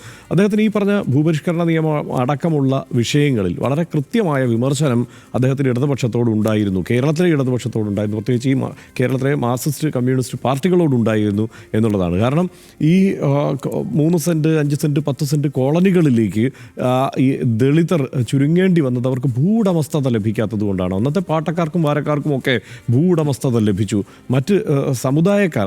അപ്പോൾ എന്താ സംഭവിക്കുന്നതെന്ന് വെച്ച് കഴിഞ്ഞാൽ, നമ്മൾ കഴിഞ്ഞ ദിവസം പറഞ്ഞല്ലോ എന്തുകൊണ്ടാണ് ഈ കാരാഴ്മ ക്ഷേത്രത്തിൽ കീഴ്ജാതിക്കാരന് കിട്ടാതെ പോയത് എന്നത്. അവരവിടെ ഇല്ലായിരുന്നു. ഇല്ലാത്ത ഒരു സ്ഥലത്തെ കാരാഴ്മ എങ്ങനെയാണ് കിട്ടുക, അല്ലെങ്കിൽ അവരുടെ ഒരു അവകാശം എങ്ങനെയാണ് കിട്ടുക? അത് തന്നെയാണ് ഭൂപരിഷ്കരണത്തിൽ വേറൊരു തരത്തിൽ സംഭവിച്ചത്. കാരണം ഭൂപരിഷ്കരണത്തിൽ ഈ പാട്ടക്കാരും വാരക്കാരുമായിട്ട് ദളിതനില്ലായിരുന്നു. അതുകൊണ്ട് സ്വാഭാവികമായും ഭൂവുടമസ്ഥത അവർക്ക് ലഭിച്ചില്ല. ഈ വിമർശനം അദ്ദേഹം സൂക്ഷ്മമായി അന്നും ഇന്നും ഉയർത്തുന്നുണ്ടായിരുന്നു എന്നുള്ളതാണ്. ആ വീഴ്ച സംഭവിച്ചു. അതിനെ തിരുത്താൻ മാർക്സിസ്റ്റ് പാർട്ടികൾക്കോ കമ്മ്യൂണിസ്റ്റ് പാർട്ടികൾക്ക് കഴിഞ്ഞില്ല. ആ കമ്മ്യൂണിസ്റ്റ് പാർട്ടികളിൽ ഉണ്ടായിരുന്ന ദളിത് നേതൃത്വത്തിനും അത് കഴിഞ്ഞില്ല എന്നുള്ള വിമർശനം അദ്ദേഹത്തിനുണ്ടായിരുന്നു. എന്നാൽ അതേസമയം ഈ പുതിയ കാലത്തേക്ക് വരുമ്പോൾ, ഈ കാലത്തും ആ വിമർശനം നിലനിർത്തിക്കൊണ്ട് തന്നെ അദ്ദേഹം ജീവിക്കുന്നു. പുതിയ കാലത്തേക്ക് വരുമ്പോൾ അദ്ദേഹം ശബരിമല പ്രക്ഷോഭമൊക്കെ ഉണ്ടായിരുന്ന കാലത്ത് ഏതാണ്ട് ഈ പറയുന്ന അന്നത്തെ സർക്കാരിൻ്റെ നിലപാടിനോട് സമ്പൂർണ്ണമായി ചേർന്ന് നിൽക്കുന്ന രീതിയിൽ അതിൻ്റെ വാദങ്ങൾ അവതരിപ്പിക്കുക എന്നത് അദ്ദേഹം ചെയ്തിട്ടുണ്ട്. അതിനുശേഷം ഏറ്റവും കൗതുകകരമായ കാര്യം കേരളയിൽ വന്ന സമയത്താണ്. കേരളയിലെ എതിരെ കണ്ട സമരമായിരിക്കും ഒരുപക്ഷെ കേരളത്തിൽ പ്രതിപക്ഷം ഏറ്റവും ശക്തമായി കഴിഞ്ഞ 9 വർഷം പിന്നിടുന്ന ഇടത് സർക്കാരിനെതിരെ ഉയർത്തിയ ഏറ്റവും വലിയ സമരം കേരളയിൽ വിരുദ്ധ സമരമാണ്. ആ സമരം അങ്ങനെ നടക്കുമ്പോൾ, അങ്ങനെ ഒരു സമൂഹം ഒറ്റക്കെട്ടായി സമരത്തിലേക്ക് ഇറങ്ങിയപ്പോൾ അതിൻ്റെ എതിർപക്ഷത്ത് അദ്ദേഹം ഉറച്ചു നിലയുറപ്പിച്ചു. അതിന് എനിക്ക് തോന്നുന്നത് കേരളയിൽ വിഷയത്തിന് ഒരു അദ്ദേഹം ഈ സർക്കാരിന് അനുകൂലമായി ഒരു പ്രത്യയശാസ്ത്ര വ്യാഖ്യാനം കൊടുത്തത് കെ കൊച്ചായിരിക്കും. അത് കാരണം അത് ഈ പറഞ്ഞ പിന്നോക്കക്കാരൻ്റെയും ദളിതൻ്റെയും ഒക്കെ ഉന്നമനത്തിന് എങ്ങനെ ഉതകുന്നതാണ് കേരളയിൽ എന്ന് അദ്ദേഹം വ്യാഖ്യാനിച്ചു എന്ന അത്ഭുതകരവും കൗതുകകരമായിട്ടുള്ള സ്റ്റാൻഡാണ് അദ്ദേഹം എടുത്തത്. ഇതിപ്പോൾ അംബേദ്കർ പൊളിറ്റിക്സ് ഇപ്പോൾ ഈ ഘട്ടത്തിൽ കുറെ കൂടെ ആളുകൾ സജീവമായിട്ട് പിന്നിൽ നിൽക്കുന്ന അദ്ദേഹത്തെ ഒരുപക്ഷെ ഇടതുപക്ഷ പാർട്ടികൾ, പ്രത്യേകിച്ചും കേരളത്തിലെ കമ്മ്യൂണിസ്റ്റ് പാർട്ടികളൊക്കെ അംബേദ്കർ പൊളിറ്റിക്സ് ഒക്കെ കുറെ കൂടെ സജീവമായിട്ട് പറയാൻ തുടങ്ങിയ ഒരു കാലമാണല്ലോ. പ്രത്യേകിച്ചും അവിടെ ഹിന്ദുത്വ സർക്കാർ RSSൻ്റെ നേതൃത്വത്തിലുള്ള BJP സർക്കാർ വന്നപ്പോൾ അതിനെതിരായിട്ടൊരു ബദൽ എന്ന നിലക്ക് ഇവർക്കെല്ലാം എടുത്തു വെക്കാനുള്ള ഇപ്പോൾ അംബേദ്കർ പൊളിറ്റിക്സ് കൂടിയാണ് എല്ലാവർക്കും, കോൺഗ്രസിനും CPM-നും കമ്മ്യൂണിസ്റ്റ് പാർട്ടികൾക്കൊക്കെ. പക്ഷേ അത് അത്രക്ക് പോപ്പുലർ അല്ലാതിരുന്നൊരു കാലത്ത് അംബേദ്കർ പൊളിറ്റിക്സിനെ കുറിച്ചും കാൻഷീറാം ഉണ്ടാക്കിയ മാറ്റത്തെക്കുറിച്ചും പിന്നീട് മായാവതി വന്നപ്പോൾ ഉണ്ടായ മാറ്റത്തെക്കുറിച്ചും പിന്നീട് അത് തകർന്നു പോയതിനെക്കുറിച്ചൊക്കെ വളരെ സജീവമായിട്ട് സംസാരിക്കുകയും മറ്റും ചെയ്ത ആളാണ്. ആ മേഖലയിൽ നിന്ന് വരുന്ന ആളുകൾക്ക് മാത്രമല്ല, മറ്റ് നിരവധിയായിട്ടുള്ള ശ്രേണികളിൽ നിന്ന് വരുന്ന രാഷ്ട്രീയ ശ്രേണികളിൽ നിന്ന് വരുന്ന ആളുകൾക്കെല്ലാം വേണ്ട ഇൻപുട്ട് കൊടുത്തിരുന്ന ഒരാളായിരുന്നു. അത് ശരിക്കും എനിക്ക് തോന്നുന്നു ഇപ്പം വാളയാർ, ഞാനിപ്പോൾ വായിച്ചപ്പോൾ അദ്ദേഹത്തിൻ്റെ ഇപ്പോൾ വാളയാർ പെൺകുട്ടികളുടെ അമ്മ ഇപ്പോൾ സമീപകാലത്ത് വലിയ ചർച്ചയായല്ലോ. ഞാനിപ്പോൾ ഒരു അഭിമുഖം സമകാലിക മലയാളത്തിൽ സതീഷ് സൂര്യൻ നടത്തിയ ഒരു അഭിമുഖം വായിച്ചു നോക്കുമ്പോൾ കാണുന്നത് എന്താണെന്ന് വെച്ചാൽ അതിനകത്ത് വാളയാർ പെൺകുട്ടികളുടെ സമരത്തെ അദ്ദേഹം നഖശികാന്ത് എതിർക്കുകയാണ് അക്കാലത്ത്. ഇന്നിപ്പോൾ ആളുകൾ പറയുന്നുണ്ട് അതിനകത്ത്. പക്ഷേ അന്ന് വാളയാർ പെൺകുട്ടികളുടെ അമ്മയുടെ സമരത്തെ എതിർക്കുക എന്നത് വല്ലാത്ത തോതിൽ ആക്രമണം ഏറ്റുവാങ്ങേണ്ടുന്നൊരു കാര്യമാണ്. അത് അദ്ദേഹം ചെയ്തു. ഇപ്പോൾ പറഞ്ഞ കേരളയിൽ അപ്പോൾ അദ്ദേഹത്തിന് ഭയം ഉണ്ടായിരുന്നില്ല. അതായത് എല്ലായ്പ്പോഴും ചിന്തിച്ചുകൊണ്ടിരുന്നതുകൊണ്ട് മറ്റുള്ളവരെന്ത് കരുതുമെന്ന് കരുതിയിട്ട് അദ്ദേഹത്തിൻ്റെ ഇതായിട്ടുള്ള നിലപാടെടുക്കാൻ അദ്ദേഹം ഒരു കാലത്തും മടി കാണിച്ചിട്ടില്ല എന്നുകൂടെ വേണം മനസ്സിലാക്കാൻ. എനിക്ക് തോന്നുന്നു നമുക്ക് അദ്ദേഹത്തിന് ആദരവ് കൊടുത്ത് അടുത്ത വിഷയത്തിലേക്ക് പോകണം. കോൺഗ്രസ് നേതൃത്വം നൽകുന്ന മൃദു വലതുപക്ഷം, CPM നേതൃത്വം നൽകുന്ന ഇടതുപക്ഷം, ഇങ്ങനെ കർക്കശമായി വേർതിരിഞ്ഞ് നിൽക്കുന്ന രണ്ട് ധാരകളുള്ള സാംസ്കാരിക ആയിരുന്നു നമ്മുടെ നാടിൻ്റേത്. സംഘപരിവാര സംഘടനകളുടെ തീവ്ര വലതുപക്ഷ നിലപാട് പതുക്കെ ശക്തിയാർജിച്ച് വരുന്നേ ഉള്ളൂ. ഇപ്പോഴും ആദ്യം പറഞ്ഞ മൃദു വലതുപക്ഷത്തിനും ഇടതുപക്ഷത്തിനും ഒപ്പം ചേരിതിരിഞ്ഞ് നിൽക്കുന്ന സാംസ്കാരിക നായകർക്കാണ് കേരളത്തിൽ എക്കാലത്തും വിസിബിലിറ്റി കിട്ടിയിരുന്നത്.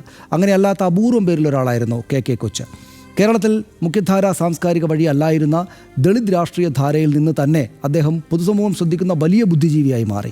നമ്മുടെ പൊതുസമൂഹത്തിൻ്റെ ഗുണപരമായ മുന്നോട്ട് പോക്കിന് വലിയ സംഭാവനകൾ നൽകി. അസാധാരണമാം വിധം കരുത്തുറ്റ ധിഷണയായിരുന്നു അദ്ദേഹത്തിൻ്റേതെന്നതിനാൽ അദ്ദേഹത്തിന് ചുറ്റുമുള്ളവരെ ഞെട്ടിക്കും വിധത്തിൽ അസാധാരണമായ നിലപാടുകളും എടുക്കാനുമായി. അതുകൊണ്ട് തന്നെ കേരളത്തിലെ എല്ലാ രാഷ്ട്രീയ പക്ഷത്തുള്ളവർക്കും ബഹുമാന്യനാവുകയും ചെയ്തു KK കൊച്ച്. RDX അദ്ദേഹത്തിന് ആദരാഞ്ജലികൾ അർപ്പിക്കുന്നു. മറ്റൊരു വിഷയത്തിലേക്ക്.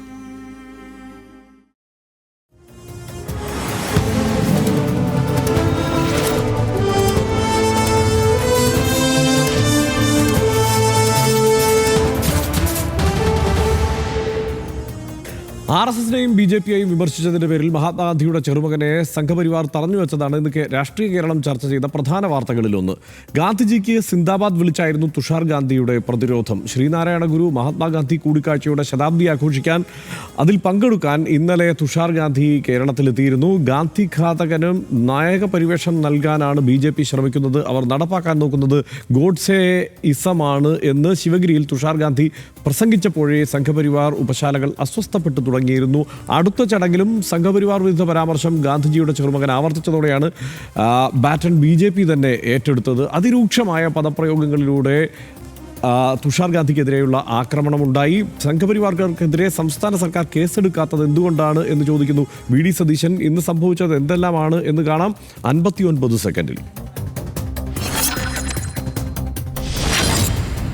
ബുധനാഴ്ച തിരുവനന്തപുരം നെയ്യാറ്റിൻകരയിൽ ഗാന്ധിയൻ ഗോപിനാഥൻ നായരുടെ പ്രതിമ അനാച്ഛാദനം ചെയ്യാനെത്തിയതായിരുന്നു മഹാത്മാഗാന്ധിയുടെ ചെറുമകൻ തുഷാർ ഗാന്ധി. ചടങ്ങിൽ തുഷാർ ഗാന്ധി നടത്തിയ പ്രസംഗം സംഘപരിവാറിന് അലോസരമായി. RSSും BJPയും രാജ്യത്തിന്റെ ആത്മാവിനെ ബാധിച്ച അർബുദമാണ്.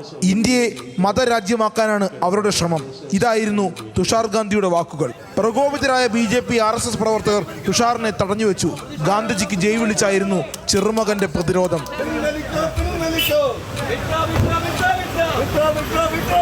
പ്രതിഷേധിക്കാനുള്ള അവകാശത്തെ മാനിക്കുന്നതിനാൽ നിയമ നടപടിക്കില്ലെന്ന് തുഷാർ ഗാന്ധി. പറഞ്ഞ കാര്യങ്ങളിൽ നിന്നും തെല്ലിട പുറകോട്ടില്ലെന്നും നിലപാട്. CPIയും DYFIയും പ്രതിഷേധം അറിയിച്ചു. വിഷയം സംസ്ഥാന സർക്കാരിനെതിരായ വിമർശനമായി ഉന്നയിക്കുകയാണ് കോൺഗ്രസ്. സർക്കാർ നടപടിയെടുക്കാത്തത് എന്താണെന്നാണ് ചോദ്യം. തുഷാർ ഗാന്ധി മാനസിക രോഗിയാണെന്നതടക്കം വഴിവിട്ട വാക്കുകളുമായി BJP നേതാക്കളാകട്ടെ ആക്രമണം തുടരുകയും ചെയ്യുന്നു.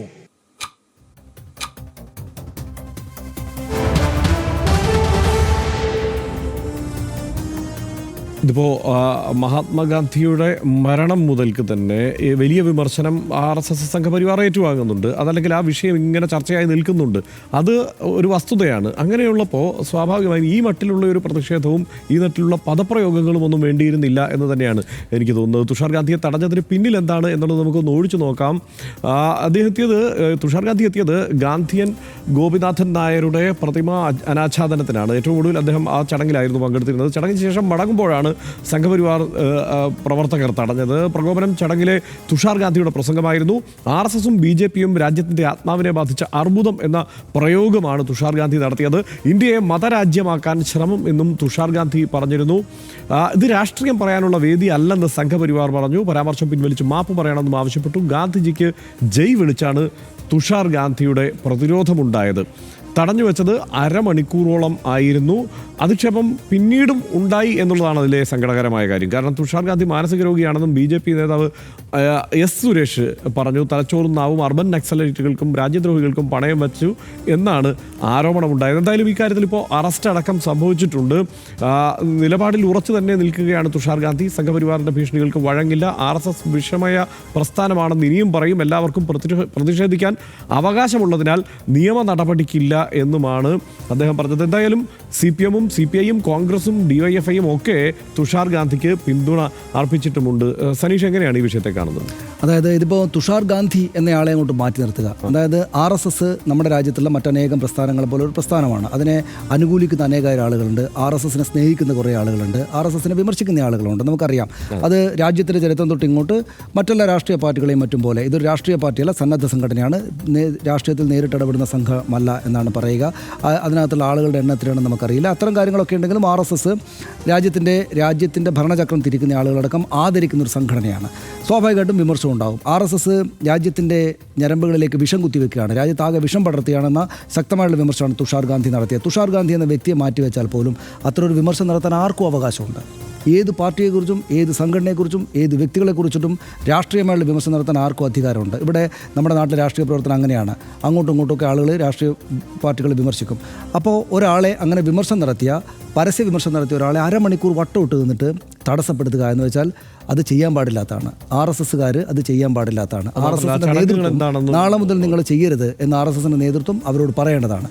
തുഷാർ ഗാന്ധി എന്ന വ്യക്തിയെ അങ്ങോട്ട് മാറ്റിവെച്ചാലും ഇതാണ് ചെയ്യേണ്ടത്. പക്ഷേ തുഷാർ ഗാന്ധി എന്ന പേരിന് ഈ നിലക്ക് വലിയൊരു പ്രാധാന്യമുണ്ട്. അതായത് RSS ഹിന്ദുത്വ രാഷ്ട്രീയമാണ് മഹാത്മാഗാന്ധിയുടെ കൊലപാതകത്തിന് കാരണമായത് എന്ന വിമർശം ഉന്നയിക്കുന്ന പല ആളുകളുണ്ട്. അപ്പോൾ സ്വാഭാവികമായിട്ടും അദ്ദേഹത്തിൻ്റെ കൊച്ചുമകൻ്റെ മകനായിട്ടുള്ള തുഷാർ ഗാന്ധി ഇങ്ങനെ ഒരു പരിപാടിയിൽ വന്നിട്ട് ഇങ്ങനെ ഒരു കാര്യം വന്ന് പറയുമ്പോൾ അവിടെ ഇങ്ങനെ വന്നൊരു തടസ്സം ഉണ്ടാവുക, പിന്നീട് അദ്ദേഹത്തിന് മാനസിക രോഗിയാണെന്ന് പറയുകയൊക്കെ ചെയ്യുന്നത് അങ്ങേയറ്റം വിമർശിക്കപ്പെടേണ്ടതാണ്, എതിർക്കപ്പെടേണ്ടതാണ് എന്നാണ് എനിക്ക് തോന്നുന്നത്. തീർച്ചയായും അതിൽ ഈ തലസ്ഥാന നഗരിയിൽ ഇത് സംഭവിച്ചതുകൊണ്ട് ONV കുറുപ്പ് കലാകൗമുദിയിൽ 1991 ഫെബ്രുവരി 10 എഴുതിയ ഒരു ലേഖനമുണ്ട്. ആ ലേഖനത്തിലെ ചില വിവരങ്ങൾ മാത്രം പറയാം.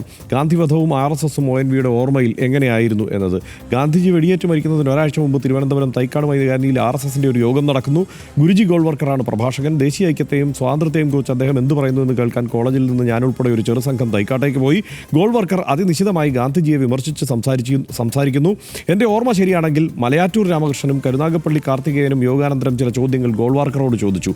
ശാന്തമായി മറുപടി പറയുന്നതിന് പകരം അദ്ദേഹം ഞങ്ങളെ തല്ലാൻ മൗനാനുവാദം നൽകുകയാണ് ഉണ്ടായത്. യോഗത്തിലുണ്ടായിരുന്നവർ ഞങ്ങളെ തല്ലാൻ തുടങ്ങി, ഞങ്ങളും തിരിച്ചു തല്ലി. 2 ആഴ്ച കഴിഞ്ഞ ഒരു ദിവസം കോളേജിൽ നിന്ന് ഹോസ്റ്റലിൽ എത്തിയപ്പോഴാണ് ഗാന്ധിജി വെടിയേറ്റ് മരിച്ച വിവരം അറിയുന്നത്. കനത്ത ദുഃഖത്തോടെ തൈക്കാട് മൈതാനത്തിന് സമീപത്ത് കൂടെ ഞങ്ങൾ നടന്നു പോകുമ്പോൾ അതിനടുത്ത് ഒരു RSSകാരൻ്റെ വീട്ടിൽ മധുര പലഹാരം വിതരണം ചെയ്യുന്നത് കണ്ട് ആക്രമണത്തിന് തുനിഞ്ഞ ഞങ്ങളെ വരദരാജൻ നായർ സമാധാനിപ്പിച്ച് കറുത്ത ബാഡ്ജ് ധരിപ്പിച്ചൊരു മൗന ജാഥയാക്കി മാറ്റി. വർഷങ്ങൾക്ക് ശേഷം ഇന്നും ഗോൾവാർക്കറുടെ പ്രസംഗവും മധുര പലഹാര വിതരണവും എൻ്റെ മനസ്സിനെ നൊമ്പരപ്പെടുത്തുന്ന ഓർമ്മയായി അവശേഷിക്കുന്നു എന്നാണ്. ഇത് എത്രയോ കാലം മുമ്പുള്ള ഒരു സംഭവം. അതായത് ഗാന്ധിവധം നടന്ന കാലത്തെ ആ ഒരു ദിവസത്തിൻ്റെ നേർചിത്രം അദ്ദേഹം എഴുതി വെച്ചതാണ്. അപ്പോൾ ഇത് അന്നേ ഈ സംഘർഷമുണ്ട്, ആ സംഘർഷം ഇപ്പോഴും തുടരുന്നു എന്നതാണ് അതിൻ്റെ ഒരു കൺക്ലൂഷൻ എന്നാണ് എനിക്ക് തോന്നുന്നത്. അതാണ്, അതായത് ഇതിനകത്ത് ഒറ്റ കാര്യമേ ഉള്ളൂ. RSS രാജ്യം ഭരിക്കുന്ന ഒരു ഭരണകൂടത്തിൻ്റെ പിന്നിൽ നിൽക്കുന്ന ഒരു ബൃഹത്തായ ശക്തിയാണ്. വലിയ പവറുള്ള ഇന്ത്യക്ക് അകത്ത് വലിയ പവറുള്ളൊരു കാര്യമാണ്. അതിനകത്ത് അഭിമാനിക്കാം RSS പ്രവർത്തകർക്ക്. പക്ഷേ അഭിമാനിക്കുന്നത് കൊണ്ട് അത്ര വലിയ സംഘമായതുകൊണ്ട് അവർക്കെതിരെ സ്വാഭാവികമായിട്ടും വിമർശനം വരും. ആ വിമർശനം വരുമ്പോഴൊക്കെ റോഡിൽ നിന്നിട്ട് ആളുകളെ തടയാൻ പാടില്ല. അത് RSSന്റെ നേതൃത്വം അവരോട് പറയുന്നത്. തലച്ചോറും നാവും അർബൻ നക്സലൈറ്റുകൾക്കും രാജ്യദ്രോഹികൾക്കും പണയം വെച്ച ഭ്രാന്തൻ എന്നാണ് തുഷാർ ഗാന്ധിയെ BJP സംസ്ഥാന സെക്രട്ടറി S. സുരേഷ് വിശേഷിപ്പിച്ചത്. തുഷാർ ഗാന്ധിയെ തടഞ്ഞു വെച്ച് അപമാനിച്ചതിനെ അദ്ദേഹം ന്യായീകരിക്കുന്നത് തുഷാറിനെ രാജ്യദ്രോഹി എന്ന് വിളിച്ചാണ്. സംഘപരിവാറിനെ വിമർശിക്കുക എന്നാൽ അത് രാജ്യത്തെ അപമാനിക്കുകയാണ് എന്ന് BJP വ്യാഖ്യാനിക്കുന്നത് സങ്കടകരമാണ്. രാജ്യം ഭരിക്കുന്ന ഭരണകൂടവും ആ ഭരണകൂടത്തെ നിയന്ത്രിക്കുന്ന സംഘടനയും എല്ലാം രാജ്യം തന്നെയാണ് എന്നതൊരു ഫാഷിസ്റ്റ് വ്യാഖ്യാനമാണ്. ഇറ്റാലിയൻ ചിന്തകനായിരുന്ന ഉംബർട്ടോ എക്കോ അദ്ദേഹത്തിൻ്റെ എറ്റേണൽ ഫാസിസം എന്ന പുസ്തകത്തിൽ പറയുന്നുണ്ട്, ഫാഷിസത്തിൻ്റെ ലക്ഷണങ്ങളിൽ ഒന്ന് വേറിട്ട അഭിപ്രായങ്ങളോടുള്ള വെറുപ്പാണ് എന്ന്. തങ്ങളെ വിമർശിക്കുന്നവരെല്ലാം രാജ്യത്തെ വിമർശിക്കുന്നവരാണ് എന്ന് ചിലർക്കെങ്കിലും തോന്നി തുടങ്ങുമ്പോൾ അവിടെ ഫാഷിസം തലപൊക്കുകയാണ്. അത് തിരിച്ചറിയേണ്ടതുണ്ട് ജനാധിപത്യവാദികൾ. ഒപ്പം BJPയും അത് തിരിച്ചറിയേണ്ടതുണ്ട്, അത് തിരുത്തേണ്ടതുണ്ട് എന്ന് മാത്രമാണ് RDX ഇപ്പോൾ പറഞ്ഞു വെക്കുന്നത്. ഇന്ന് നമുക്ക് ഇവിടെ അവസാനിപ്പിക്കാമെന്ന് തോന്നുന്നു അല്ലേ സതീഷ്? കഴിഞ്ഞു, നമ്മുടെ സമയമായി. നമ്മുടെ സമയം അവസാനിക്കുകയാണ്. Good night.